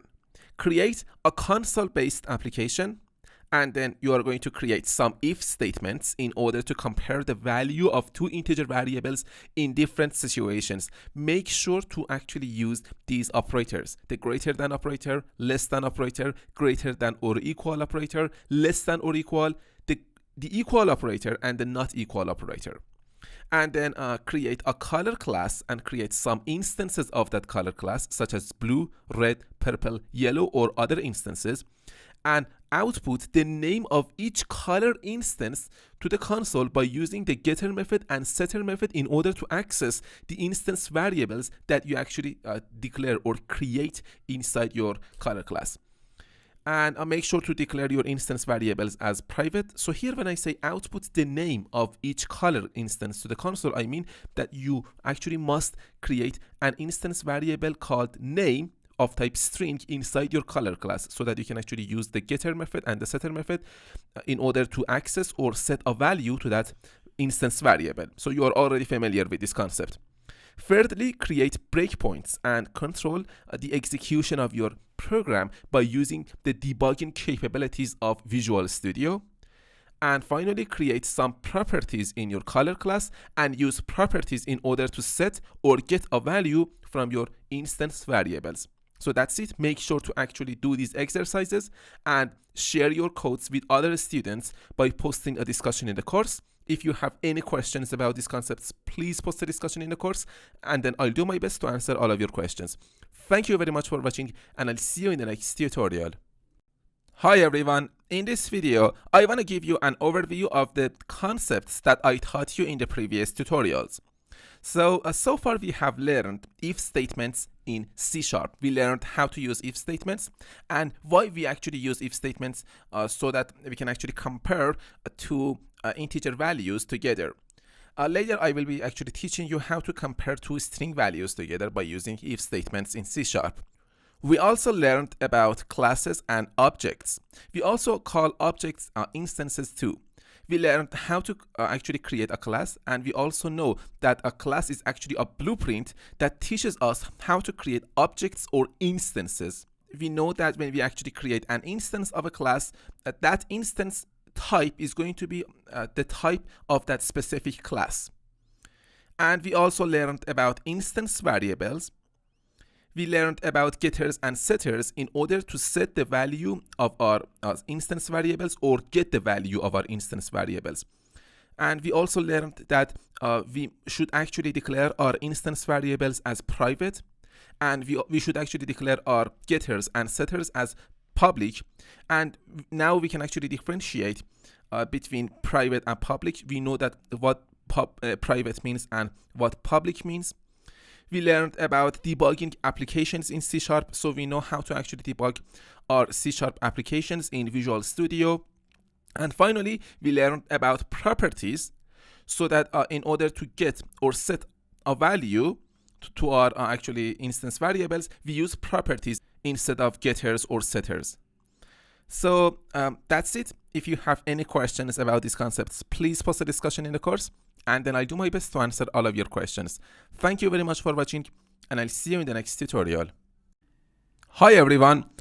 In this tutorial, we're gonna go ahead and we're gonna actually learn about constructors in C#. So let's create a new project. So at the top, just click on File, New, and then click on Project. So this time, we are going to actually learn C# by using Windows Form applications. So now just choose Template, choose Visual C#, and then choose Windows, and then select Windows Forms application here. Okay, and then you can specify the name of the application. So for the name, just type in here constructor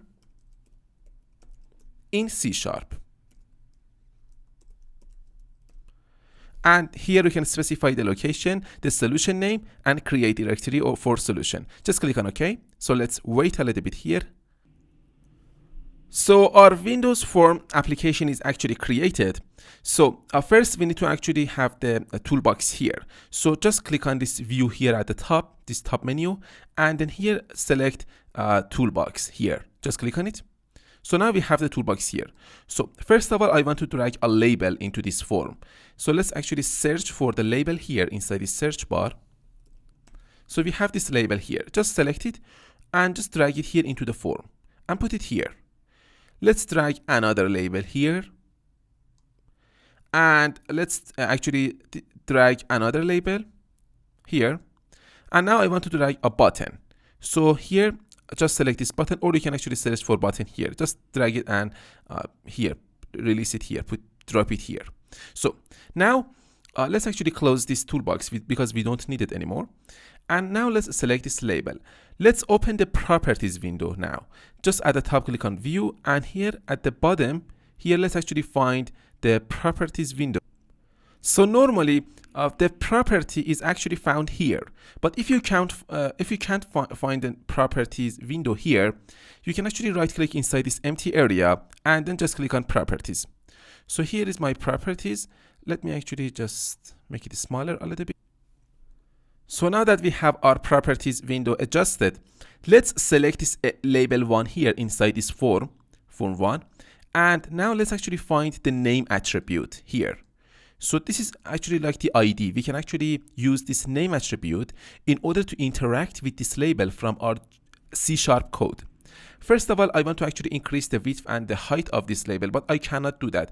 I need to change this auto size attribute to false. Let's actually change it to false. And now I can actually adjust the width and the height of this label. Let's also select this label 2. And for the auto size attribute, just assign the value false. You can also select multiple labels at the same time.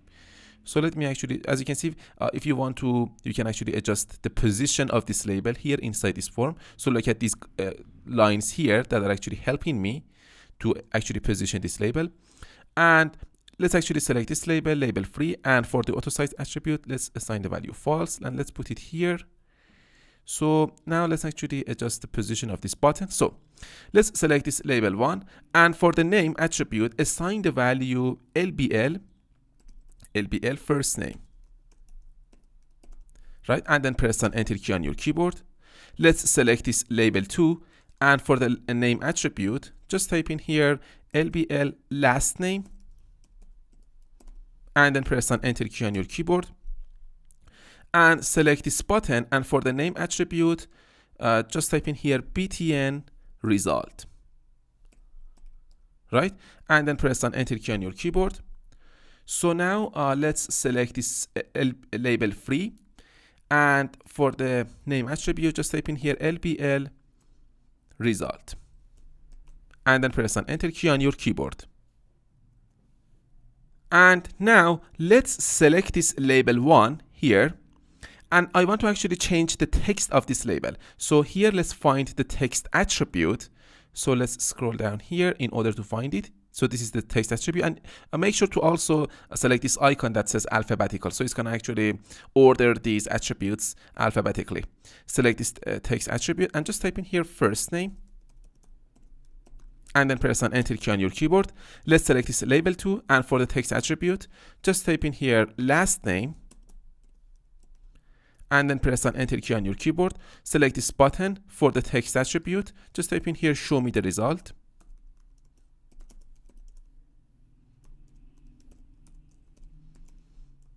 And then press on enter key on your keyboard.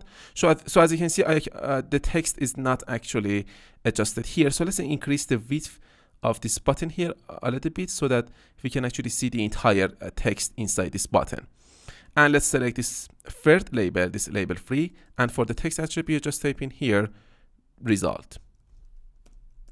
And then press on enter key on your keyboard. So now, we actually designed the user interface of this application. So now it's time to actually code the application.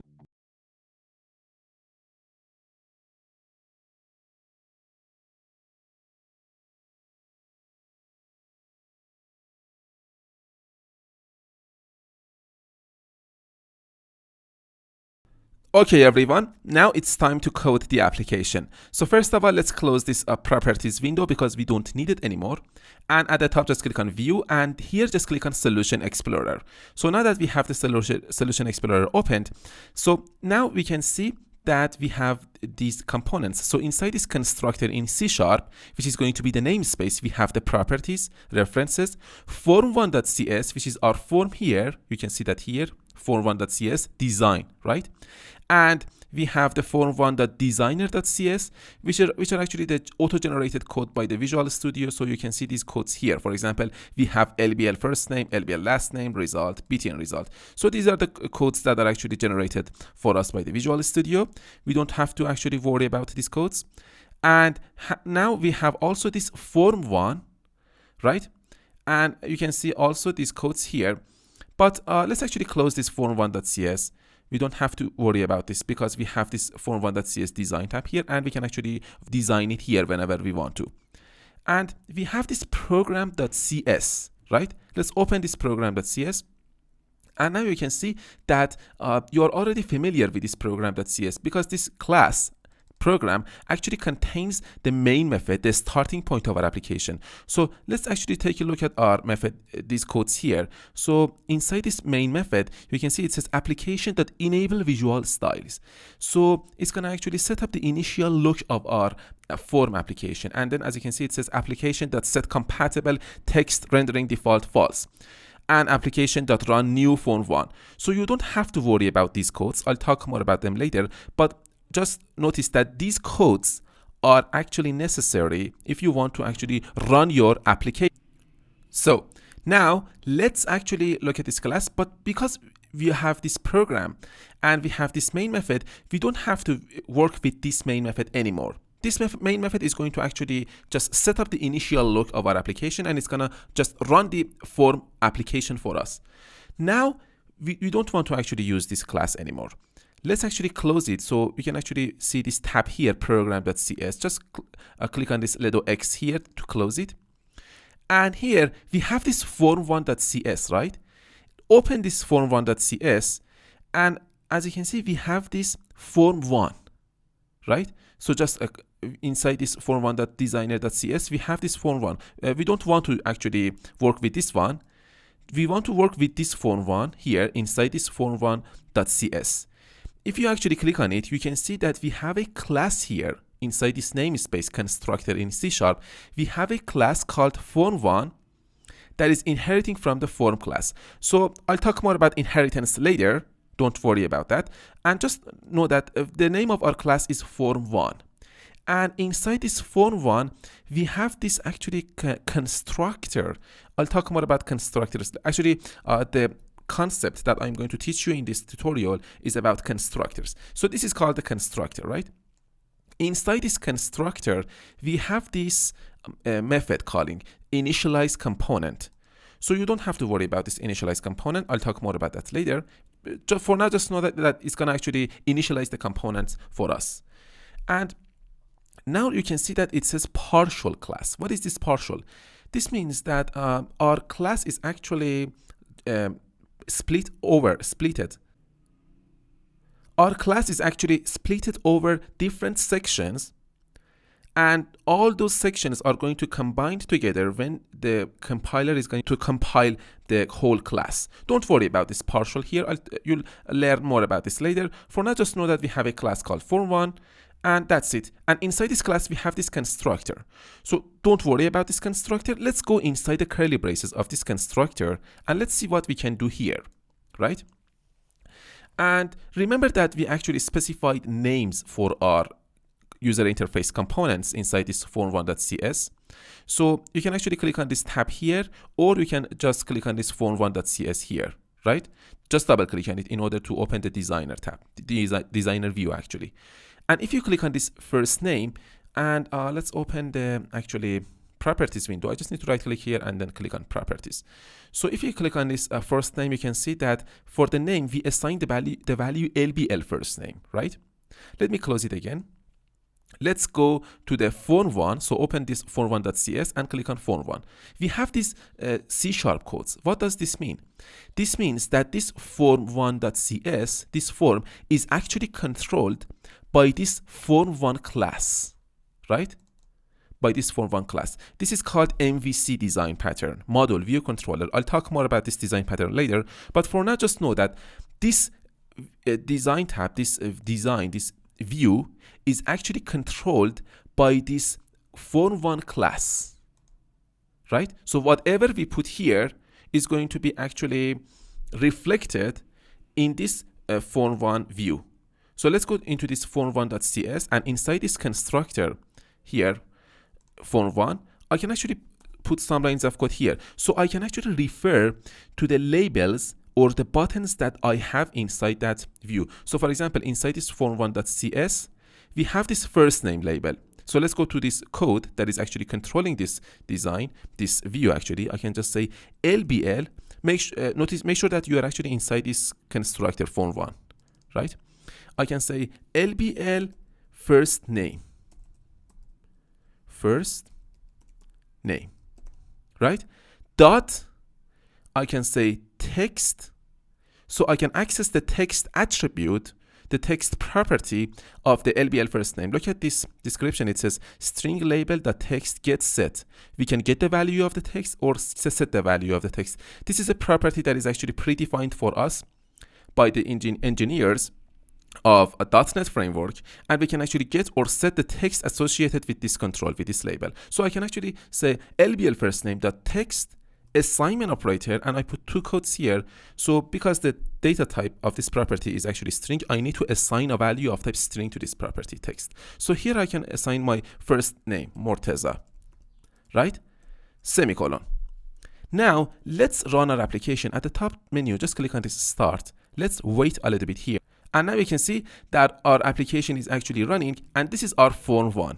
So here we can see that in place of this first name, we have my name here, Morteza, right? So what's going on here? You can see this value. So by using this code, by putting this line of code here, the view here actually reflected on that. Why? Because this form1 class is controlling this window, this form actually. So let's go back to this code. And I can say, so as you can see, I cannot actually edit the code while the program is running. So I need to actually stop the program by just clicking on this stop debugging here, or just hold the shift key on your keyboard down and then press on F5 key on your keyboard. And now the program is stopped and it is now in editing mode. I can just say LBL last name dot text assignment operator, and I can just put two quotes, and here I can put my last name, Cordy, semicolon. Let's run our application, and here you can see that it says that the last name is Cordy, right? So we have also this button, show me the result. I can actually change the text of this button. I can say, as you can see, again, I need to just stop the program. So I can say btn result dot text, btn result dot text assignment operator, and here I can say something, semicolon. Let's run our application, and now we can see that it says something. The text of this button is something. So that's it. That's how you can actually interact with your user interface components by using C# codes. Let's close the program. So now let's actually delete this line of code here that actually sets the text of the button.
Hi everyone.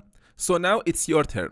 First, create a Windows Form application and then create a class named computer inside your project, and make sure to create a constructor for the computer class, and also make sure to create some properties or instance variables inside the computer class.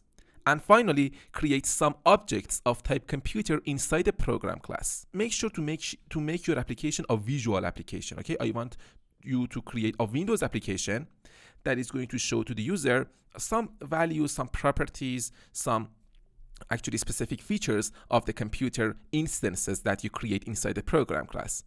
And after you actually have created your application and finished creating your application, make sure to share your codes and your application with other students by posting a discussion in the course. Make sure to, for example, post us a screenshot of the final Windows application that you create. So good luck, and I'll see you in the next tutorial. So what we have learned so far. So far you've learned what is a constructor in C#, how to create a constructor in C#, and why we actually use constructor in C#. So, and then finally, you learned how to create a visual application in C#. Thank you very much for watching, and I'll see you in the next tutorial. Hi everyone. In this tutorial, we're gonna learn more about constructors and properties in C#. So let's create a new project. At the top, just click on File, New, and then click on Project. So again, we are going to use Windows Form application. So now let's wait a little bit here. And now just choose Template, open it, and then select Visual C#, Windows, and then select Windows Forms application. So for the name, just type in here app2. So this is the name of the application. And for the location, you can specify a location here. You can specify the solution name and create directory for the solution, and then click on OK. So let's wait a little bit here. So now that the project is created, it's time to design the user interface of the application. So first of all, we need to actually open the toolbox. At the top, just click on View, and then here, just let's find the toolbox. So this is the toolbox. So now, let's actually first of all drag some labels into this form. So here, just search for label. So this is label, and let's drag this label here. One. We need some more labels. Actually, we need to find some more labels here. So let's actually search for label. So this one, and this one. And now we have 4 labels here. So we need to have also some text box here. So here, just select one of these actually components, and then search for text box. So here is the text box. Select it and just drag it here. So we need to also have 4 text box here. So now we need to also have a button. So just select one of these components and search for button, and drag this button here. And we need to also drag another label. So let's drag another label here. If you want to, you can actually select one of these labels, for example, and copy and paste some labels here. So let me actually close the toolbox because we don't need it anymore. Let me also close this properties window because I want to first design this form. So let's actually position these labels here according to these guidelines here. So let's also position this, actually this text box. I think it's good here. And let's also position this text box here, this one, and this one. So let's put this one here.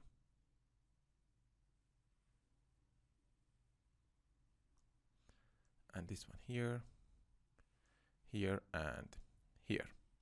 Let's put this button here and the label here. So that's it.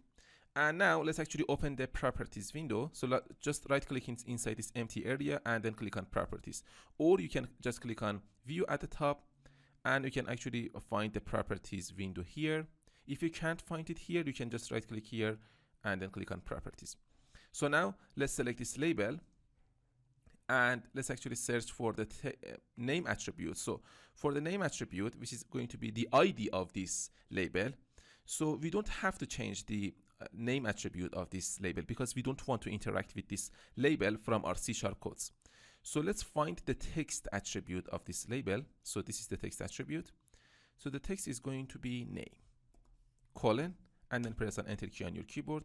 Let's position this label here, and let's select this second label. For the text attribute, just type in here age, colon, and then press an enter key on your keyboard. Select this third label. For the text, just type in here power, colon, and then press an enter key on your keyboard. Let's position it here. Let's adjust it.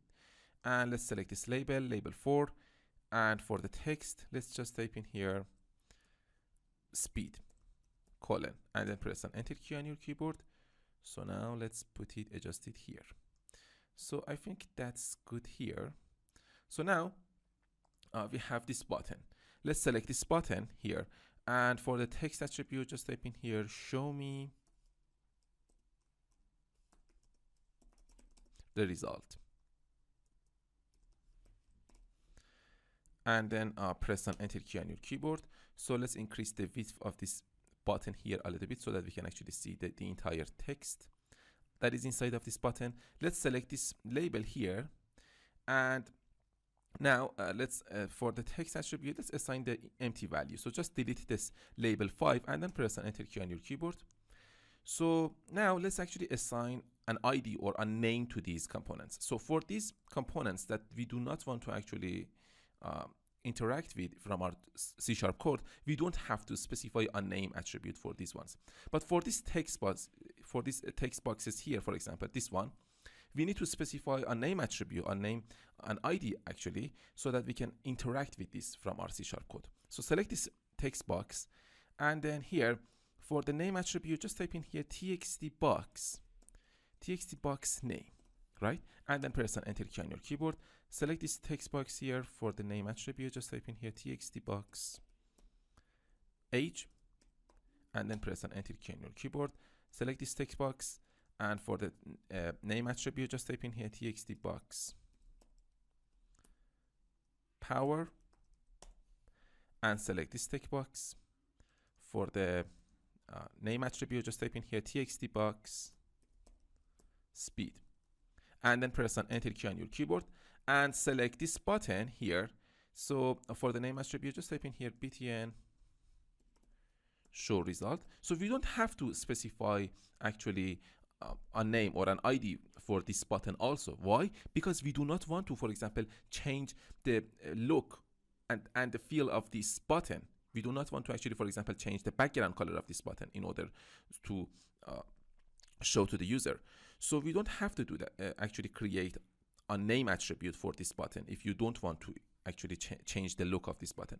So in that case, we want to actually just create a listener for this button. So what is a listener? A listener is just actually an object that is actually listening to this button when it is actually clicked, when it is touched, for example. So let's actually delete this name attribute for this button because we do not want to actually interact with this button from our C# code, but it says property value is not valid, right? So we have to actually at least provide a name attribute for this button. So it's the button one is okay, right? But what happens if I want to be notified when this button is clicked? I just need to double click on this button twice. So now it's going to actually create this method inside the form1 class. Here, I told you that the form1 class is the class that is controlling this form1. So let me actually click on this form1.cs design so that you can see this one here. I double clicked on this button and then it created this method here inside this form1 class, which is actually a controller that is controlling this view. So whatever you put inside the curly braces of this method, button1 click, whatever we put inside this method, it's gonna actually it's going to be executed when this button here is clicked.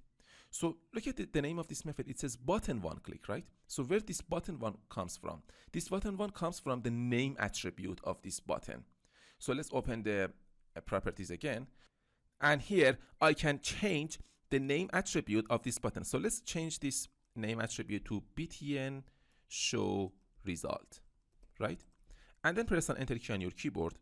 So now let's go to this phone1.cs that actually contains the source code that we can actually use, the source code that is controlling this view, right? So here it says button one click. Let's actually delete this method. Let me close this properties window. Let's actually select this method and its curly braces and let's delete it. Now I cannot actually run my application. If I run my application, there is going to be actually an error. Let's click on start here at the top and it says build started. There were build errors. Would you like to continue and run the last successful build? No. There is an error here. So what is this error? It says in the actually error list here at the bottom, it says phone 1 does not contain a definition for button 1 underline click and no extension method button 1 underline click accepting a first argument of type phone 1 could be found.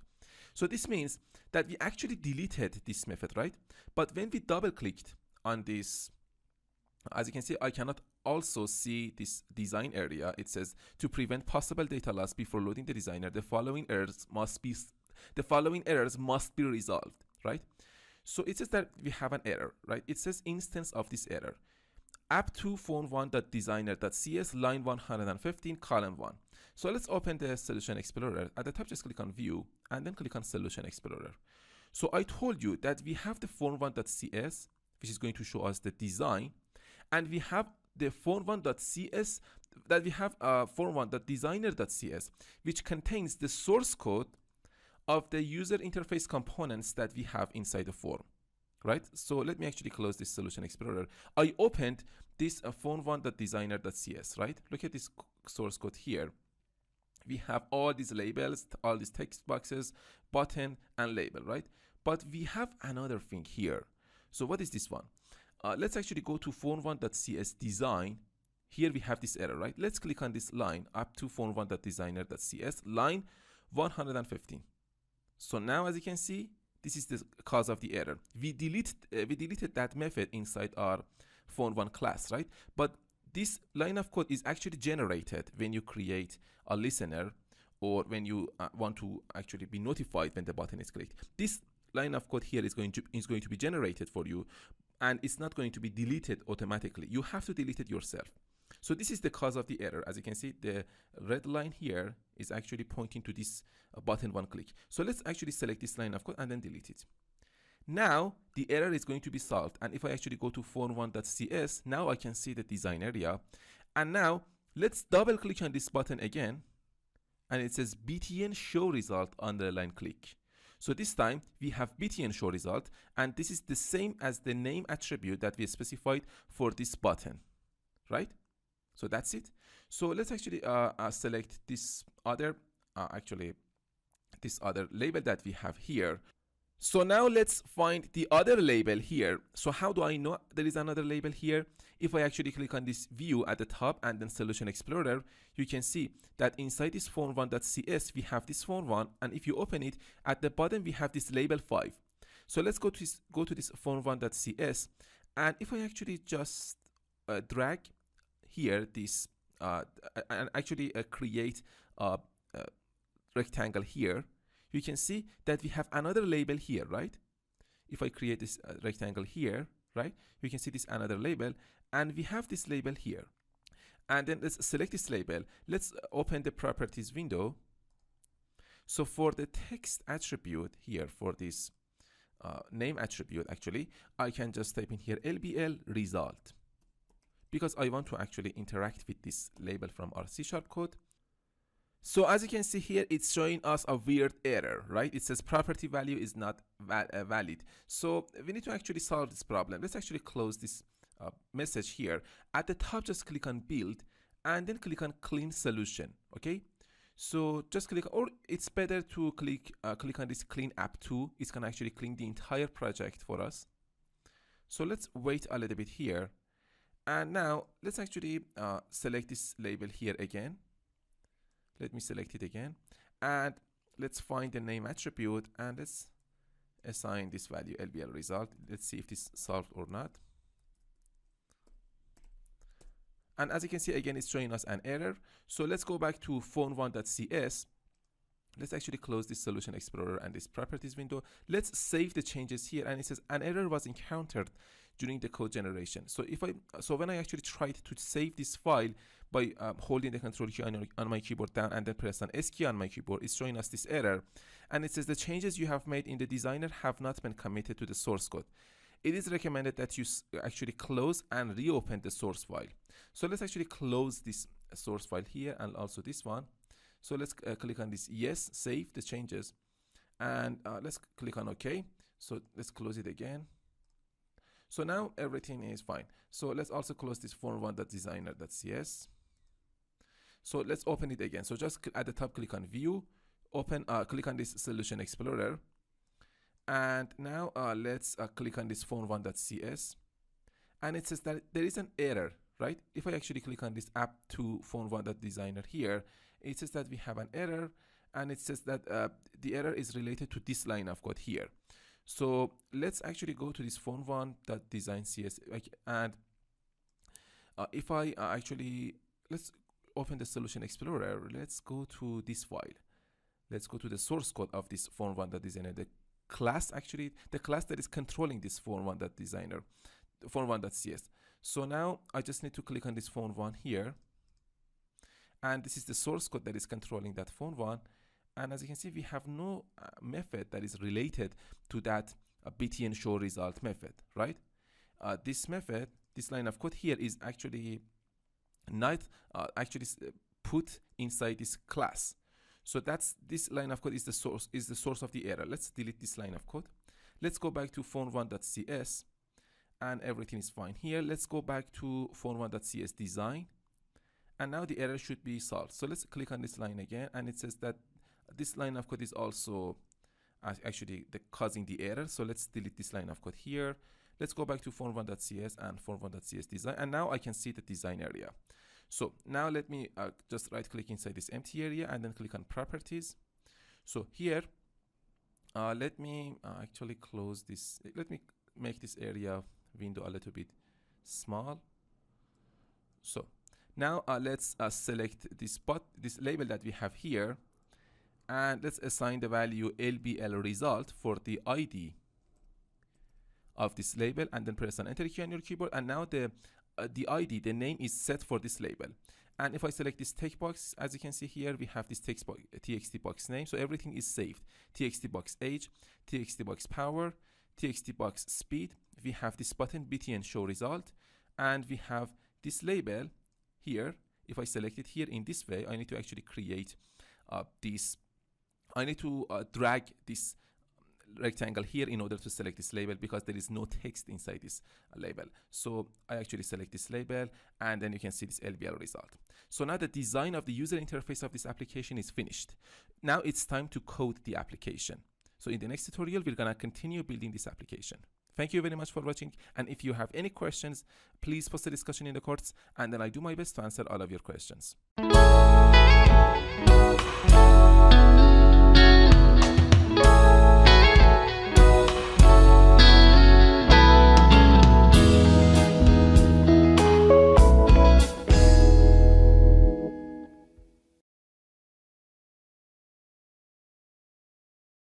So now it's time to code the application. So first of all, let's actually open the Solution Explorer. At the top, just click on View and then click on Solution Explorer. And here, just click on this app 2. So because we need to actually code the application, we need to create some instances of a class inside our application. We need to create another class. So just click on this app 2 and right click on it. And then here go to Add and then click on Class. So now we need to specify the name of the class. So the name of the class is going to be Animal, and then click on Add. So the class is actually created. Let me close this Solution Explorer. So we have this namespace app2, and inside this app2 we have this animal class. So let me actually delete this namespace here and its curly braces, because we don't need to actually put the this namespace here. And inside this animal class, first we need to create some instance variables and properties. First of all, I want to specify the name of the animal instance, right? So remember, a class is a blueprint that we can use to create instances of that blueprint, of that type actually. So we have an animal blueprint. So by using this class, we can create objects or animals of type animal class. So here I can say public, and the data type is going to be string. So the access modifier is public string, and the name of the property is going to be name. And then I just need to put an opening curly brace followed by a closing curly brace.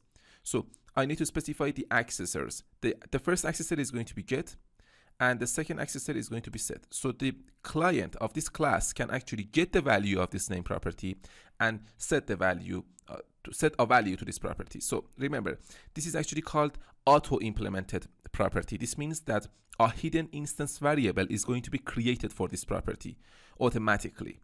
So now let's create some instance variables instead of property, and then we are going to create some properties for those instance variables specifically.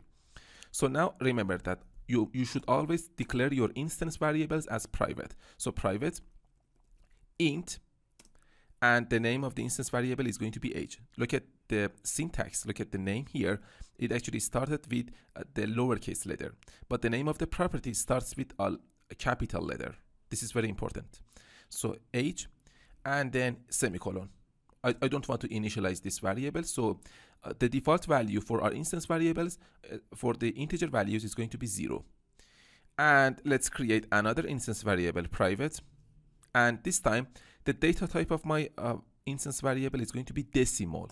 So decimal is actually another type in C# in .NET actually, and the variables that are actually of type decimal can hold values that are decimal, right? Decimal numbers.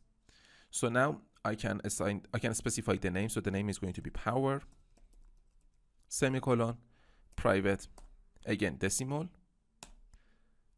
and the name is going to be speed, semicolon.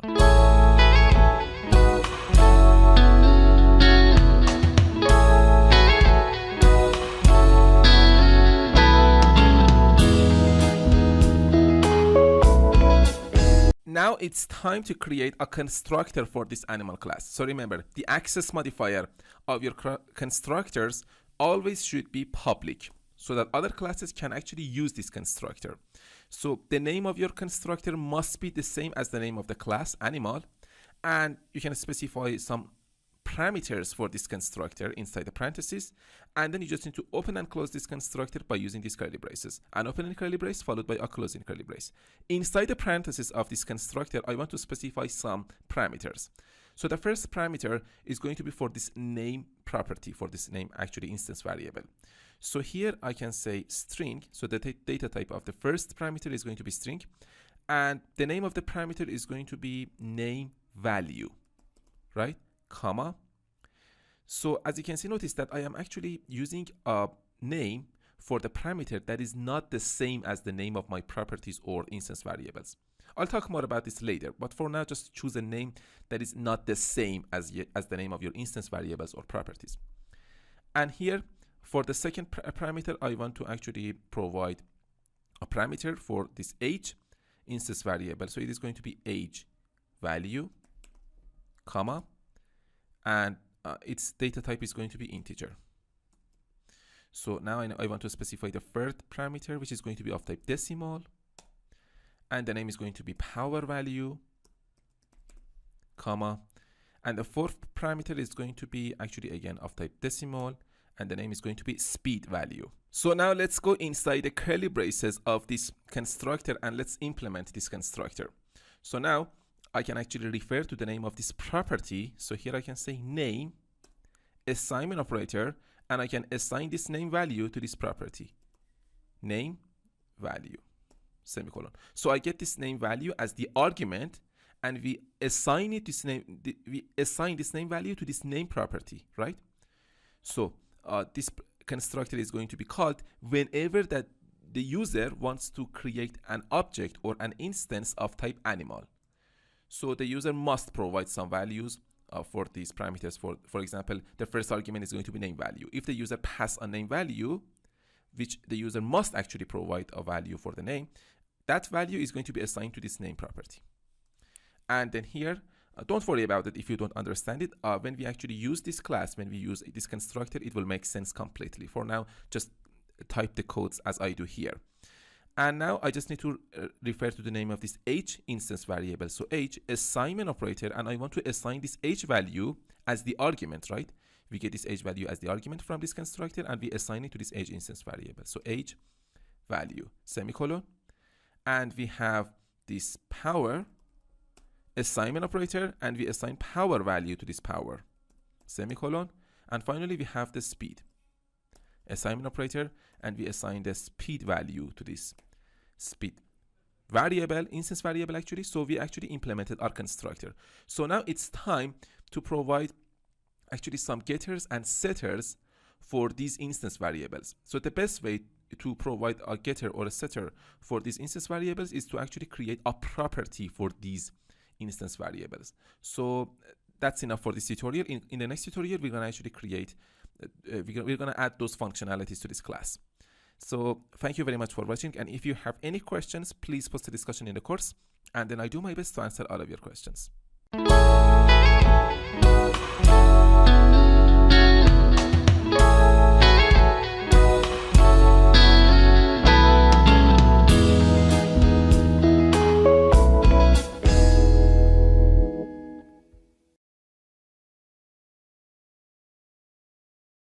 So here, let's create a property for this age instance variable.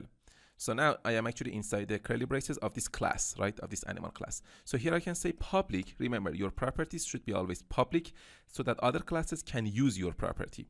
Public, and then the access, the name of, actually the data type of my property is going to be integer, right? And the name of my property is going to be age with capital A.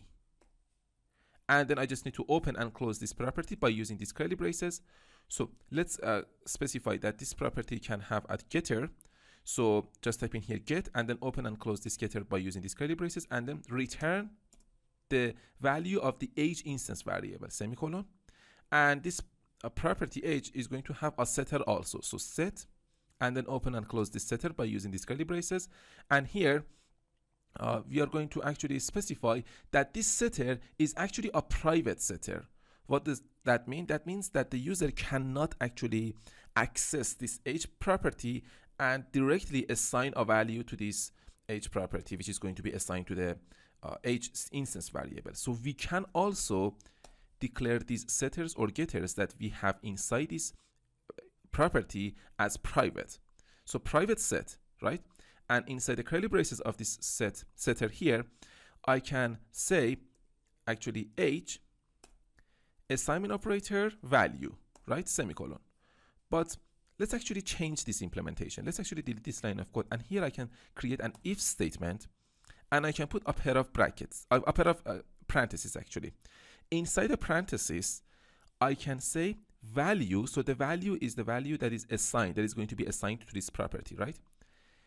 If value is actually greater than 0, then only in that case assign the value to the age instance variable, right? So we created this if statement in order to see that whether the value that is going to be assigned to the age property, and as a result it is going to be assigned to the age instance variable, right? We are checking that if this value is actually greater than 0 or not. If it is greater than 0, then that value is valid. That value should be assigned to the age instance variable. Otherwise, we are not going to allow the user or the client class to actually assign a value that is not valid to this age variable. That value must be greater than 0. Otherwise, this part of the code is going to be skipped and it is not going to be executed. So this is very important. And now let's actually implement the other instance variables. Let's create some properties for the power instance variable and the speed instance variable.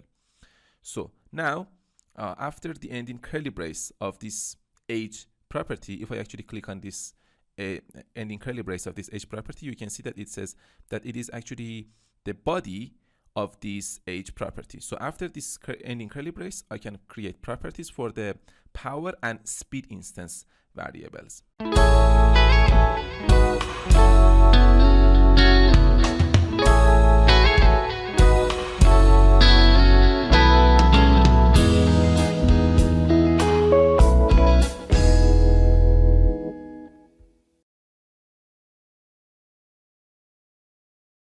So now after the ending curly brace of this age property and before the ending curly brace of this animal class, I'm going to create a property for the power instance variable. So first of all, I need to specify the access modifier, which is going to be public. And then I need to specify the data type of this property, which is going to be decimal.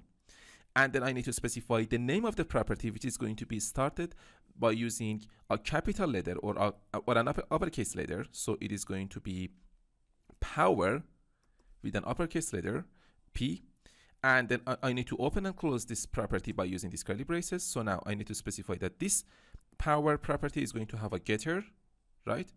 And then I need to return just the value of the power instance variable, semicolon. And then I can specify that this power property is going to have a setter also. So I'm going to specify that this setter is going to be private. And then here I can say private set. And I just need to open and close this setter by using these curly braces. And now I can create an if statement. And here I can say if the value that we get from this setter, right? If the value is greater than 0, then this value is a valid value. So now I can assign this value to the power instance variable. So here I can say power assignment operator value, semicolon. If the value is greater than 0, only in that case I want to actually assign the value to this power instance variable. So let's also create a property for the speed instance variable. So again, I just need to click on this ending curly brace of this power property. So you can see that this ending curly brace is related to this power property. So after this ending curly brace, I can create another property.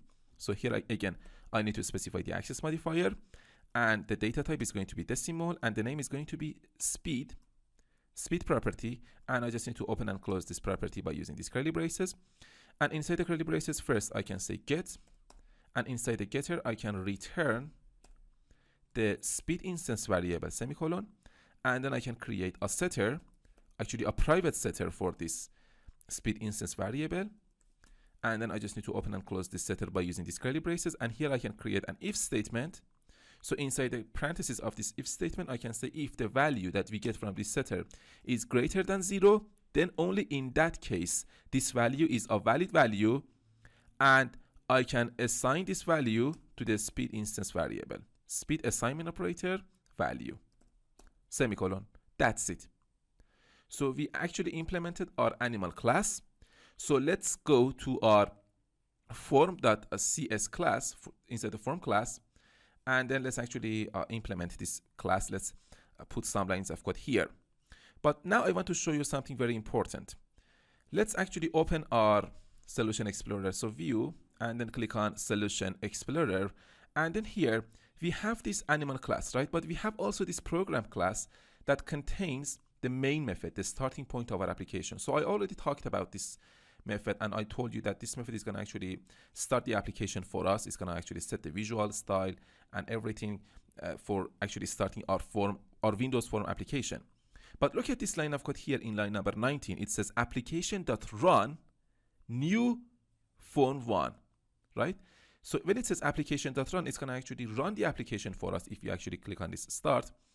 And then it's going to create an instance or an object of type form1 class. So this form1 class is the class that is going to control the design of this application, right? This is the class. So it's going to create a new instance of this class inside the actually program class. So let me actually open the Solution Explorer again, and let's go to the program class again. So now here it's creating a new instance of the form1 class. So as you can see, it is actually calling the constructor of the form1 class. And the constructor of the form1 class inside this form1.cs, you can see that this is the constructor of the form1 class. So when it says new form1 parentheses, this piece of code here is going to be executed inside this form1 class. And if this doesn't make sense, don't worry. I just want to actually make you just familiarize you with these concepts, with this constructor and these concepts. And if you actually don't understand it, that's fine. I just want to let you know that this constructor is going to be called when a new instance of this form1 class is actually called inside this program and inside this main method, right? Form1. So this constructor is going to be called, and everything that we put here is going to be called whenever that we run our application.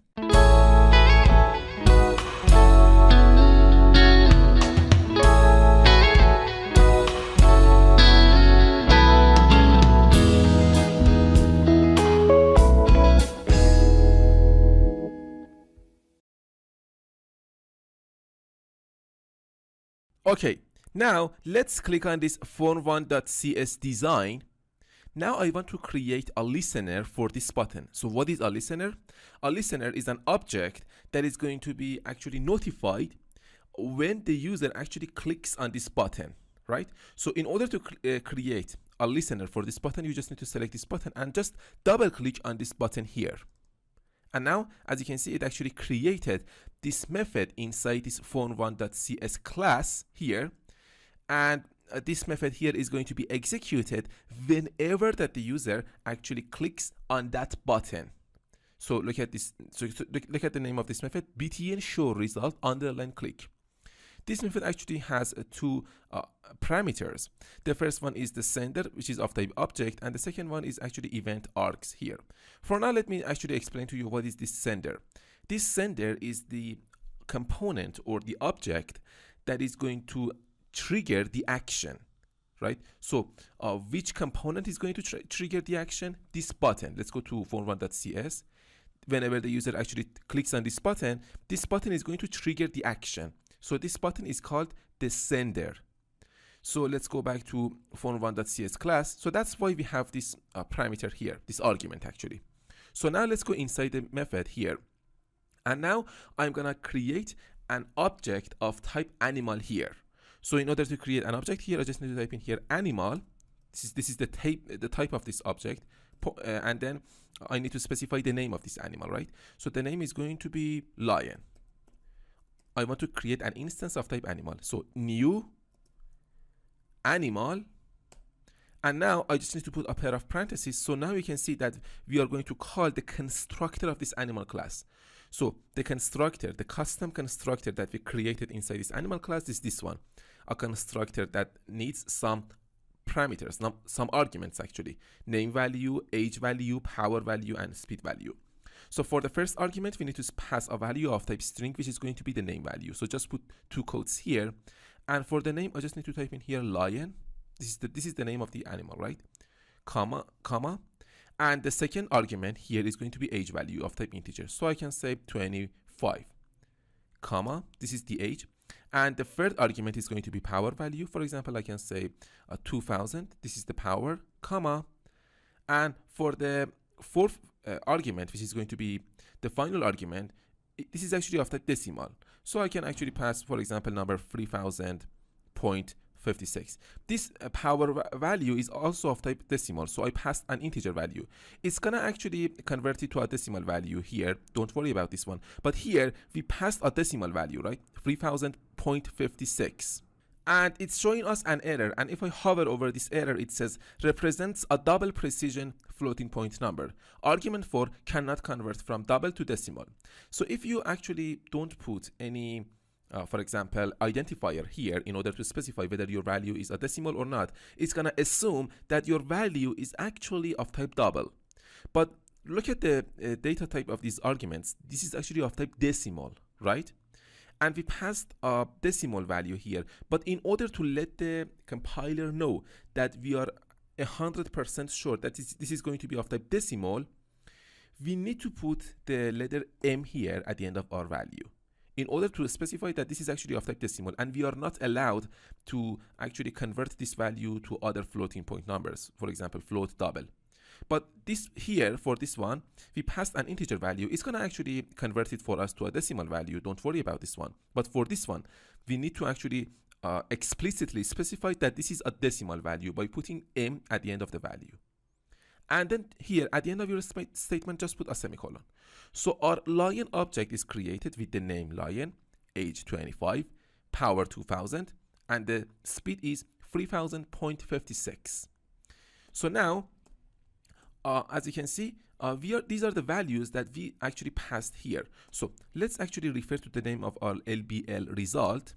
So let's go back to form1.cs design. Here we have this LBL design. So let's go back to form1.cs. So LBL result dot text assignment operator, and here I can actually put $, because I want to use string interpolation expression here, two quotes, and inside the quotes I can say animal name, colon. So I just need to put a pair of curly braces here because I want to refer to the value, to the instance variable of this lion object. So lion dot name, right? I am referring to the property name of this lion object, and then I put actually this special character here /n. So this is going to be new line special character, and here I can say animal age colon, and I put a pair of curly braces, and here I just refer to the lion dot age. I am referring to this property, right? Comma. No, I don't want to put comma. I just need to put this special character /n, and then again animal power colon, and then again I put a pair of curly braces, and then inside the curly braces, let me actually show you these values here. So inside the curly braces, I just need to refer to the name of this object, lion dot power, and then again /n, a new line character, animal speed colon, and then I put a pair of curly braces, and inside the curly braces, lion dot speed. And finally, at the end of my statement, I just need to put a semicolon. So now let's actually run our application. Let's wait a little bit here. So now, as you can see, our application is running here.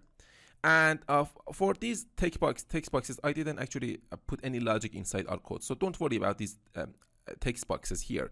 For now, just click on this button, show me the result. So if I click on this button, as you can see inside this phone1 class, this method here, btn show result underline click, is going to be created. It's going to be executed actually. First, it's going to create a lion object, and then it's going to actually set these values to the lbl result.text. So let's click on this button, show me the result. And now you can see that it says animal name lion, animal age 25, animal power 2000, and animal speed 3000.56. That's it. So now I want to get these values, animal name, age, power, speed, from these text boxes actually. So let's go back to Visual Studio. Let's stop the program, and then let's see how we can do that.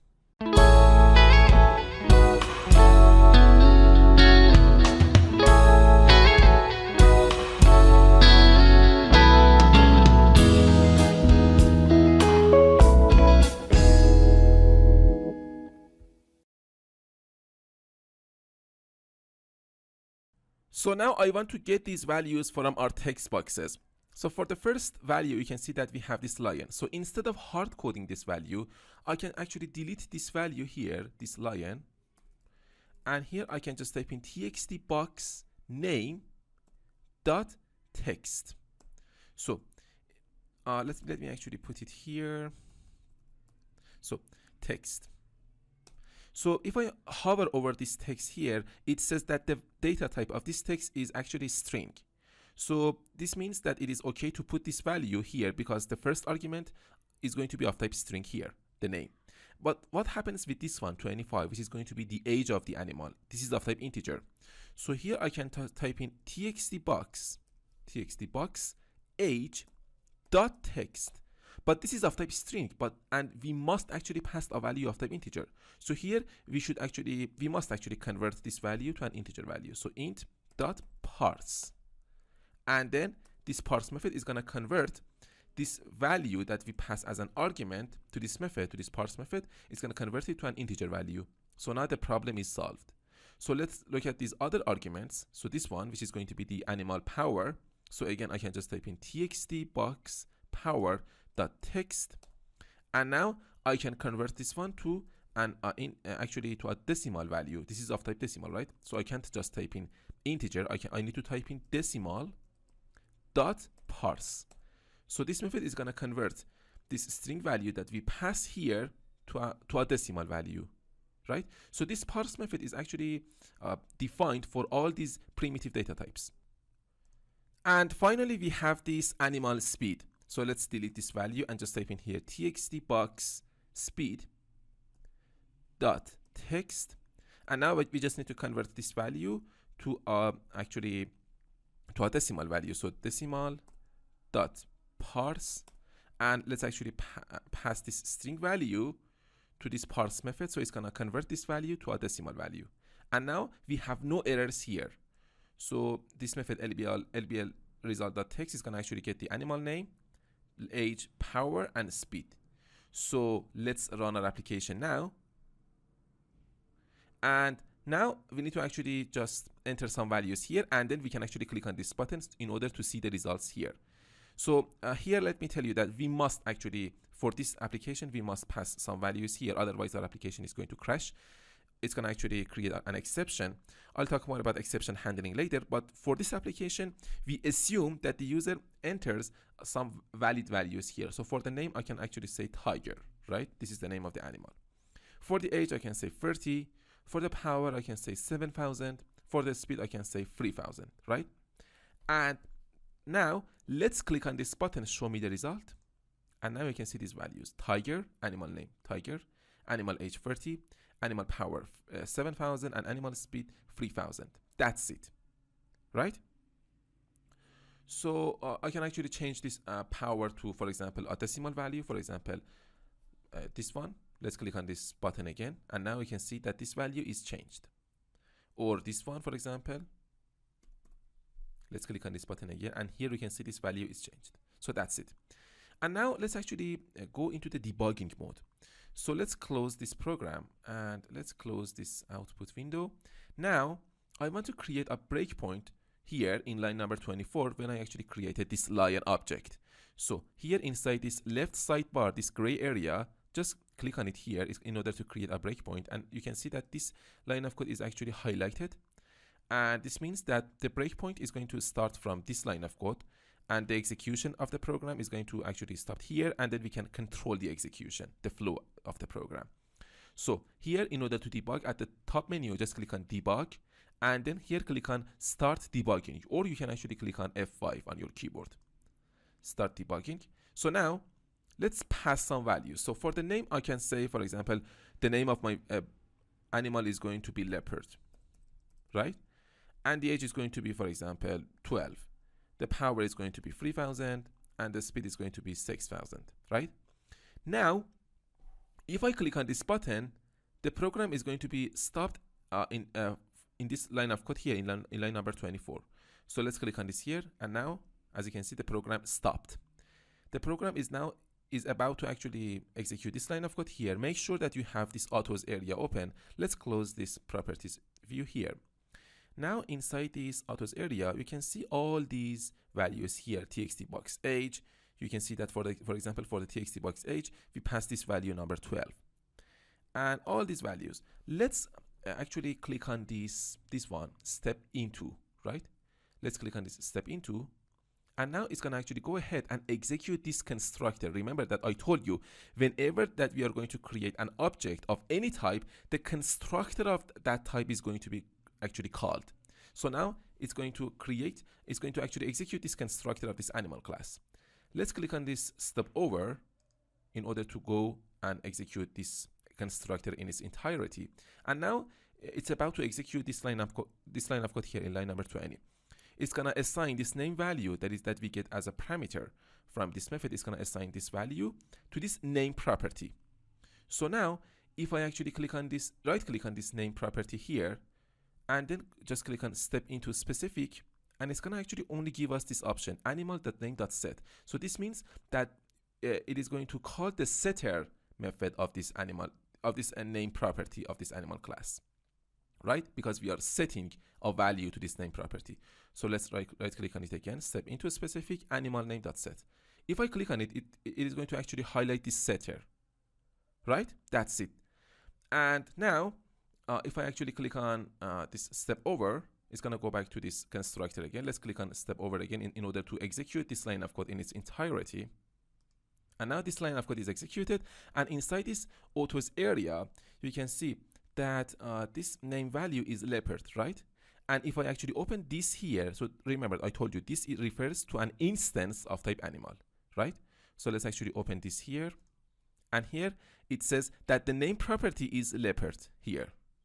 So now we have this age value here, and now as you can see, we are assigning this age value to this age instance variable directly, So it's not recommended to do this because we have actually properties for these age variables, for these age instance variables, or this power instance variable, or this speed instance variable. So it's not recommended. It's not a good programming practice to do this one. So let's stop the program and let's actually refactor our code. So refactoring means that you actually, for example, change your codes, and your codes would be more perfect. This means refactoring. So here we don't want to assign the age value to this age instance variable directly. We have a property for this one, so we don't want to do that. Let's actually just change this age to age property. Let's change this power to power property, right? Let's change this speed to speed property, right? This is actually a good programming practice. If you want to be employed as a C# developer, these consistencies actually really matters. So make sure to actually write your codes in this way. So now let's actually click on this debugging mode again. So debug, start debugging. And now the program started again. So the name of the animal again is going to be, for example, lion. And the age is going to be 24. The power is going to be 36, for example. The speed is going to be 32. Let's click on this, show me the result. And now it's about to execute this line of code here. So let's click on this step into. And now it's going to actually execute this constructor. Step over, step over. So we know how this property works. Let's click on this step over in order to execute this line of code in its entirety. And now it's about to execute this line of code. Age value, which is going to actually get this value from this age value, and it's going to assign it to this age property. If I hover over this age value, it says this value is 24, right? Let me show you the program. So it's not allowing us to show the program, but in the autos area, you can see this value here, 24 as the age value. If I right click on this age here, this age property, and I can actually go into step into specific, and it says animal.age.setter. So it's about to execute the setter of this age property, and you can see that this setter is private, and this means that only the variables or the methods or the constructor of this animal class can access this setter. This is a private setter, and it's about to execute this setter. And here we created an if statement, and it says if the value that is going to be assigned to this age property is greater than 0, then that value is a valid value, and then we can assign that value to this age instance variable. So it's really actually recommended that you use properties in order to assign a value to your instance variables. So let's click on this step over, step over, step over in order to execute this line of code, and now it's done. So now this line of code is actually executed. Let's click on it again. And now in the autos area, you can see that it says that the animal age is 24 here. So now it's about to execute this line of code here. Again, it's going to actually go ahead and call the setter, and then it's going to actually check whether the power value, the value that is going to be assigned to this property, is actually a valid value. Then it's going to actually assign this value to the power instance variable. So let's click on this step over again, and done.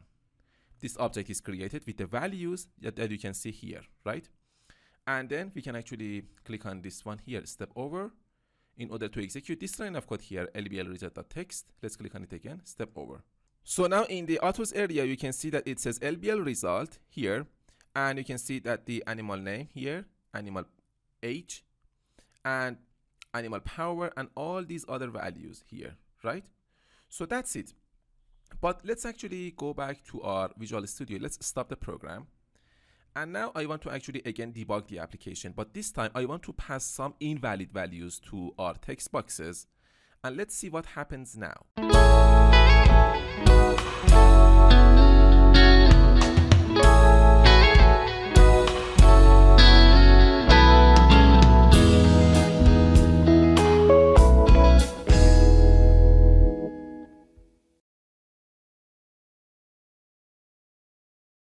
So at the top, just click on debug and then click on start debugging. So for the name, let's actually pass a value. So for example, the name could be bird, right? Or the name could be, for example, cat. And the age could be, for example, so I want to pass an invalid value. So I pass the value 0 for the age. I pass the value negative 45 for the power, negative 70, negative 72, 78, for example, for the speed, right? And now let's click on this show me the result here.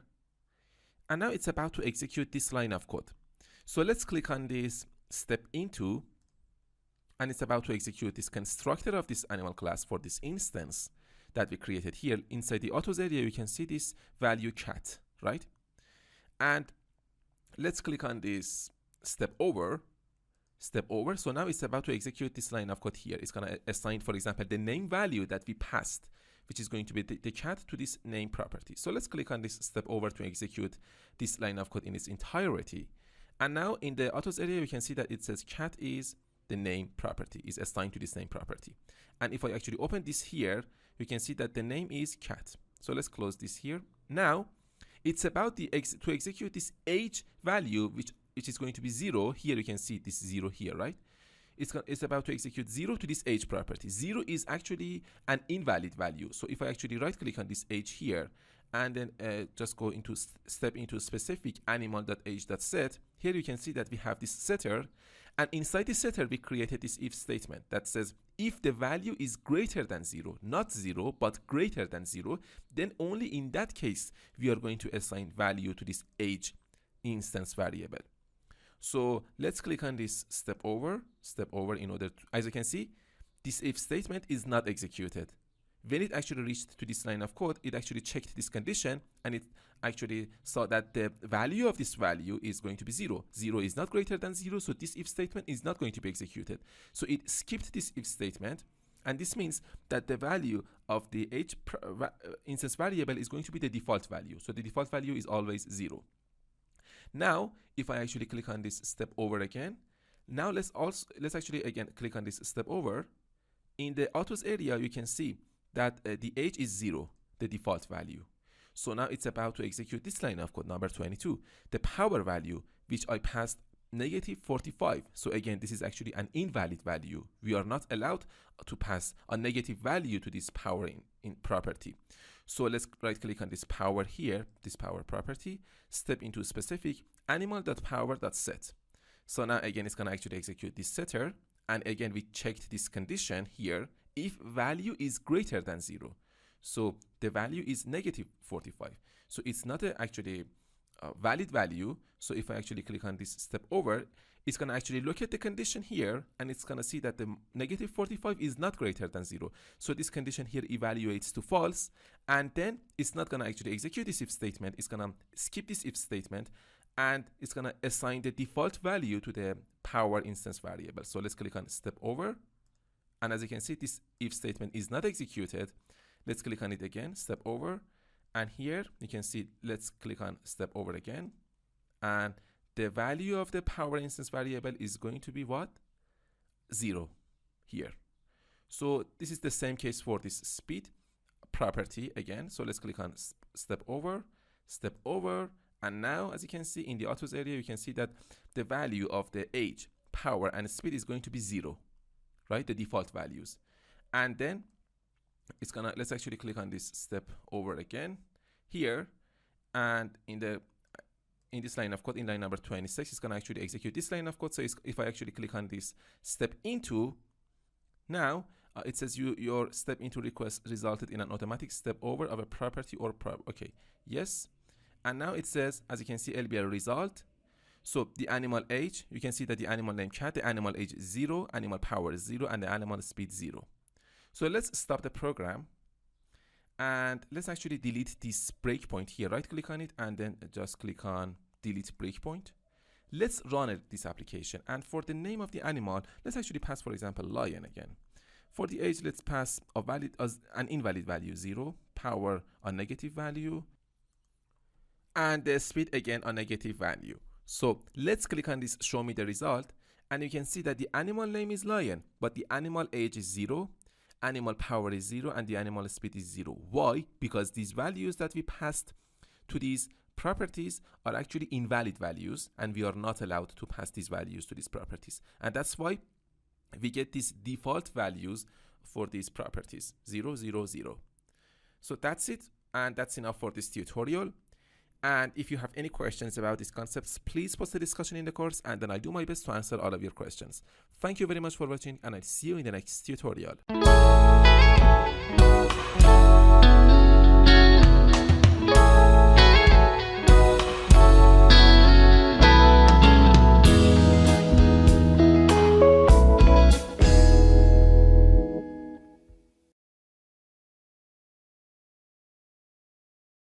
Hi everyone, so in this final tutorial of this lesson, we're gonna go ahead and go inside this animal class here, and we're gonna actually add some instance methods. So far, you've been introduced to instance variables, right? But now I'm going to introduce you to the instance method. So what is the instance method? Instance method is actually a method that is going to be called only on the instances or the objects that we actually create from that specific class. So here we are inside this animal class, and when you create an instance method inside this class, this method is only going to be called on the instances of type animal. So let's create some methods here. So inside this animal class, and before the ending curly brace of this animal class here, so if you remember, we actually deleted the namespace of this class here, of this project actually. We only have the class. This is the starting curly brace, and this is actually the ending curly brace. So let's actually go inside the curly braces of this animal class. So before the ending curly brace of this animal class, I can create a method. So the access modifier of this method is going to be public because I want other classes to access this method. And now I'm going to actually specify a return type for this method. So remember, in order to create a method in C#, first you need to specify the access modifier of that method. And then you need to specify the return type of this method. So what is our return type? Our return type is actually the value that is going to be of a specific type that this method must return. Right? So we have some actually return types in C#. I'll talk more about them later. For now, I want to introduce you to the void. What is void? Void means nothing, right? And when you actually specify the return type of a method to void, this means that this method is going to return nothing. That's it. It's going to just do something. It's not going to return anything. And after specifying the return type of this method, we need to specify the name of this method. So now we need to specify the name of the method. So the name is going to be increase age, right?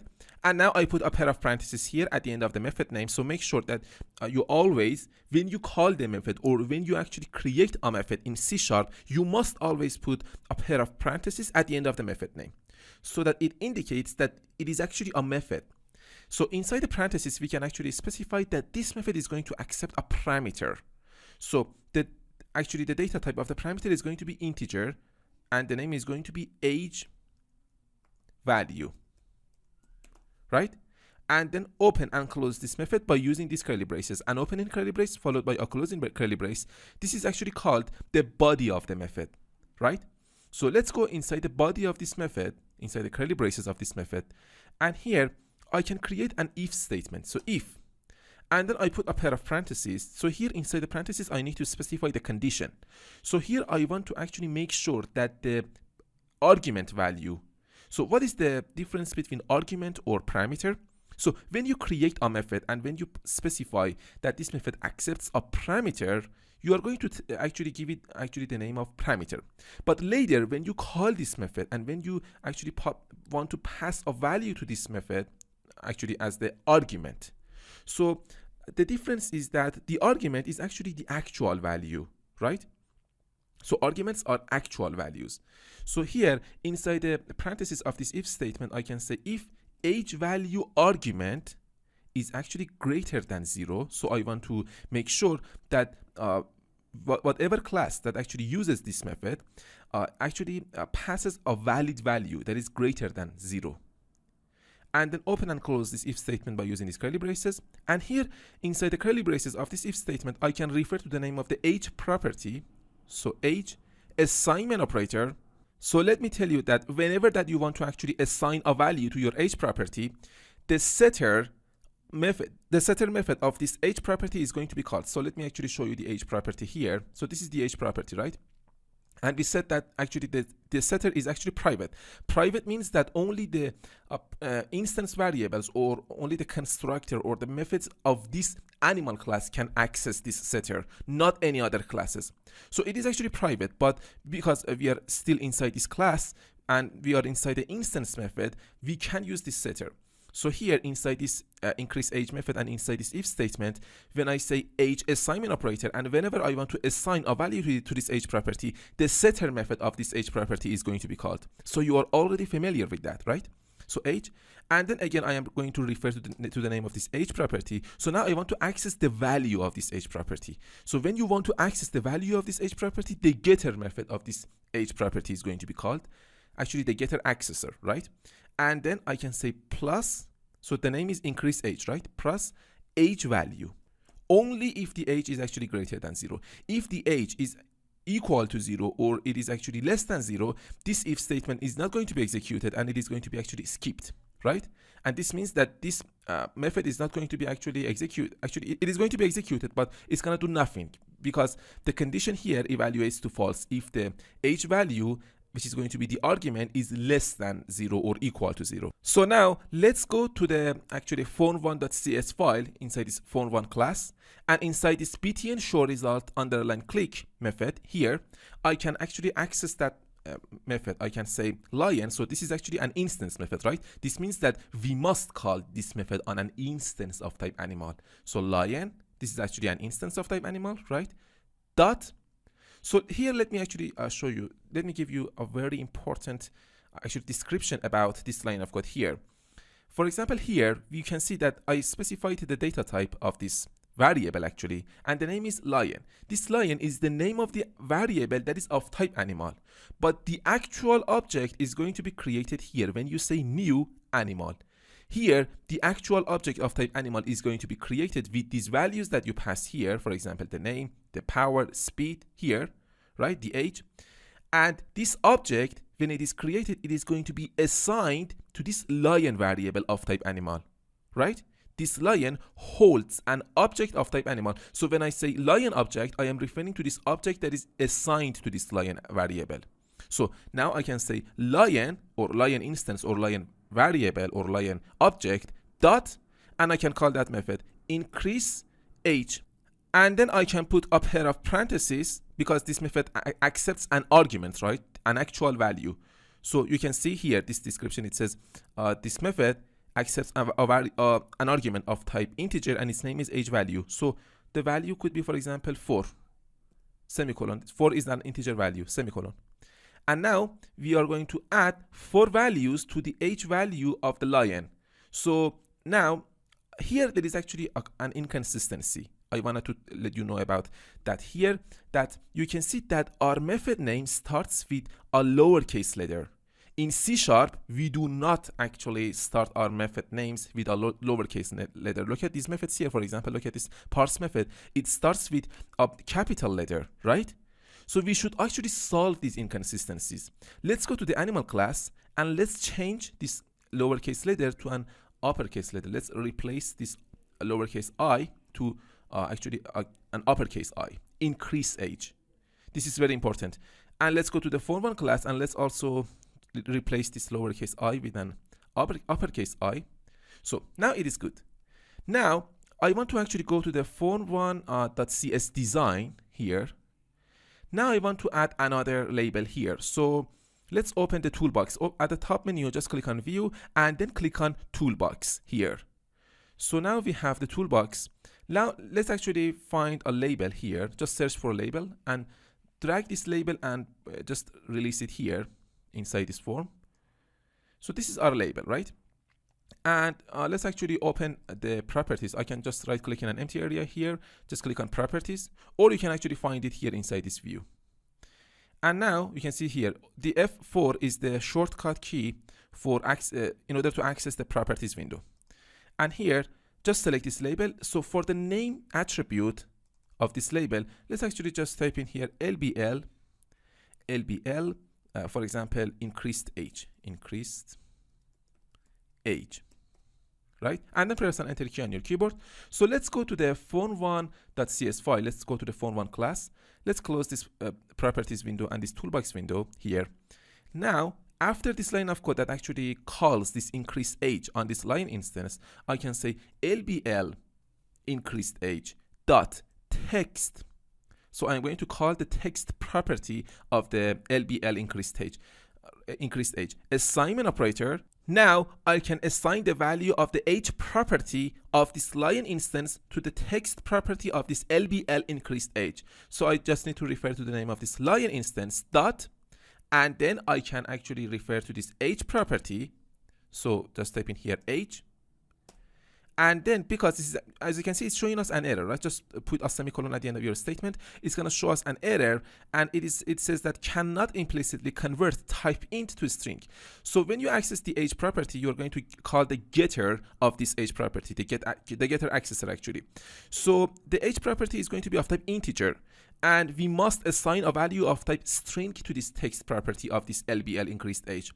So in order to assign the age value of this lion to this text property, we need to convert this integer value to a string value. The simplest way in order to convert an integer value to a string value in C# is just to use actually the concatenation operator. So just put a plus operator and then put two quotes here. So this means concatenating, right? We are concatenating this integer value to a string, actually with a string value, with an empty string value here. So it is going to be converted to a string value, right? Now the error is gone. Let's run our application and let's see what happens. So now you can see that our application is actually running here. Now I want to actually click on this. Let's actually pass some values here. For example, the name could be tiger here, or the name is going to be lion, right? And the age is going to be, for example, 27. The power is going to be, for example, 30. The speed is going to be 20. And now let's click on show me the result button. And here it says the lion, the name is lion, age 27, power 30, speed 20. And we have the 31 here. So this 31 is the value of this LBL increased age, right? So it actually added 4 values to the value of the age property. So the age is 27, right? 27 plus 4 is 31. So you can see this value here. So we provided this value 4 here, right? And now let's actually pass an invalid value to this method. Let's actually pass, for example, -2. So let's actually stop the program. Let's pass -2 to this method, for example, here.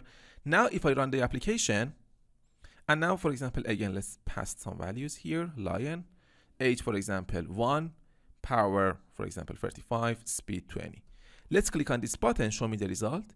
Now you can see that the animal lion is name is lion, age 1, but you can see that because we passed an invalid value to this method, -2, this if statement is not going to actually allow actually invalid values to be assigned to this age property. So you can see the value that just we assigned inside this text field.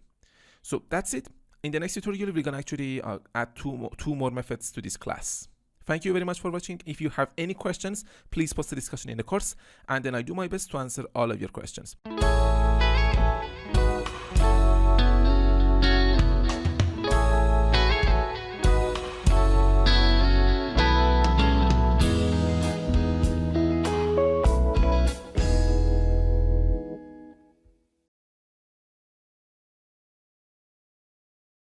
So now let's actually go to the animal class here. So if you don't have the animal class open, just at the top menu, just click on view and then click on solution explorer. So let me actually make this solution explorer a little bit smaller here. Just select it and drag it here. And then you can actually see these files here. So just click on animal class here, right? Let me close it. Let me close this solution explorer. So here I can create a method. So I am inside the curly braces of this animal class. So before the ending curly brace of this animal class, I can say public. And now I need to specify the return type of this method. Again, the return type is going to be void. The name of this method is going to be increase power. Notice that I started my method name with a capital letter, right? And then here just put a pair of parentheses. And this method again is going to actually accept a parameter. So the parameter of this method is going to be of type decimal, right? And the name is going to be power value. And then I just need to open and close this method by using these curly braces. So let's create an if statement. And inside the parentheses of this if statement, I can say if power value is actually greater than 0, then we can actually assign a value to the power property of this animal class. So power assignment operator, power plus power value plus power value, semicolon. So let's create another method here. Again, public void. The name of this method is going to be increase speed. And then I put a pair of parentheses. Again, the data type of the parameter is going to be decimal. Why we are using decimal? Because the data type of the instance variables power and speed is actually decimal, right? So that's why I am actually using a decimal data type for the name of for the parameter of this method, for example, increase speed or increase power. So the name of this parameter is going to be speed value. And then I just need to open and close this method by using these curly braces. If, and inside the parentheses, I can say speed value is greater than 0, then I can assign a value to this speed property. Speed assignment operator, speed plus. So when I say speed assignment operator, I want to assign a value to this speed property. So it is going to actually assign a value to the speed instance variable. And then we are actually accessing the speed property in order to access the value of the speed instance variable, right? We want to access the current value, and we want to add that current value to the value of the speed value, semicolon. And we are going to assign the result of this operation to this speed property, which is going to be which is going to call the setter method of this speed property. So now that's it. Let's go to this phone1 class. And now, first of all, we can actually add after this line of code that says a value to this text property of this LBL increased age, we can actually put another line of code here. So again, I'm going to refer to the name of this lion instance dot increase power, right? And then this method accepts an argument of type decimal, right? So I can either pass a value of type integer, because it is going to be automatically actually converted to a decimal value when you actually pass a value of type integer here. For example, if I pass 5, it is going to be converted to a decimal value. And I can also assign a value, for example, a decimal value, for example, 5.6. But here, this increase age method actually needs an integer value. We can't pass a value of type decimal to this method. For example, I can't pass 8.7 as an argument to this method. As you can see, it shows us an error, and it says represents a double precision. So I told you that in order to have a decimal value, you must actually put the letter M at the end of your value in order to actually have a decimal value. And it says represents a decimal number. Argument 1 cannot convert from decimal to int. So this means that the decimal cannot be converted to integer, but integer can be converted to a decimal. So that's why, and here is again, it shows us an error, and this means that we haven't put the M here, and I just need to put a semicolon here. So now the error is gone. Now let's go to the phone1.cs design. Let's add another label. So I can just select this this label 5, and copy and paste another label here. So hold down the Control key on your keyboard, and then Control C, copy, and Control V in order to paste. So select this label 5, label here, label 5, and let's open the view, and then open this the properties here. So right click here, and then click on properties, and for the name attribute here, let's just type in here LBL increased power, and then press on enter key on your keyboard. So now let's actually go to the phone1 class, phone1.cs here, and below this line of code that sets this value as the power of this animal increased power here. So I can actually say LBL increased power dot text assignment operator, and then I can actually access the power property of this lion instance. So lion dot power, And then I need to convert this value to a string value because it is actually of type decimal. So I just need to put a semicolon here at the end of my statement. Let's close this properties window. And here you can see that we have this error, and this error is because of this decimal value here. And so we need to actually delete this M here, this letter M. And now because we passed a double value here, we need to actually change it to an integer value because age property needs a value of type integer. So now let's run our application. So here for the name, I can say lion, and age could be, for example, 50, powers 30, speed 10. So let's click on the show me the result button. So now you can see these values here, and the age is 58 because we added, for example, 8 values here. So you can see that we added 8 values as the age. So we passed age to this method increase age, and we have this value 35.6 here as this actually power. We increased the power here, right? We passed this value to this method, and it actually increased the power value, the power instance variable of this lion instance, right? So that's why you can see this value here. And you can also actually use the increase speed method. So that method is going to be actually a homework for you. So that's an assignment. Use that method and assign and actually increase the speed of the animal and show that value here inside this form. So thank you very much for watching. And if you have any questions about these concepts that I taught you in this lesson, please post a discussion in the course, and then I do my best to answer all of your questions.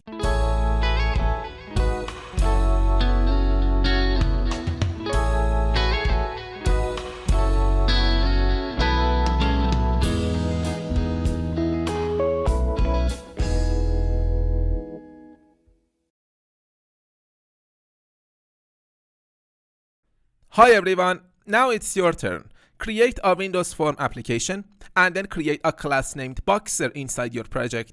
Create a constructor with multiple parameters for the Boxer class. This means that you have to actually create some properties or instance variables inside your Boxer class so that you can actually initialize those properties or instance variables inside the constructor by using the parameters of that constructor. So you are already familiar with that concept. Make sure to create some properties or instance variables inside the Boxer class. Create some objects of type Boxer inside the program class. Make sure that your application is actually a visual application. Use labels, buttons, and text boxes. Create a listener for the button. Get notified when the button is clicked. Create some instance methods inside your Boxer class in order to manipulate the properties of the Boxer class. Show the results to the user. Make your application interactive. So interactive means that the user can actually interact with your application, for example, by entering a value inside the text box or by just clicking on the button. So that's it. That's your assignment. After actually finishing your assignment, make sure to actually share your codes with other students by posting a discussion in the course, and make sure to actually post a screenshot of your final application, of your final Windows application to the course. Thank you very much for watching, and I'll see you in the next tutorial. Hi everyone! So far, you have learned how to create a constructor with multiple parameters in C#, how to use different visual components in Visual Studio, how to make your Windows application interactive, how to get notified when a button is clicked, what is a method, how to create a method in C#, what is an instance method in C#, how to call an instance method, how to manipulate the properties of your class by using instance methods, how to actually convert numeric values to string type in C# by using actually a concatenation operator. So these are the concepts that I actually taught you in this lesson. Thank you very much for watching, and I'll see you in the next tutorial.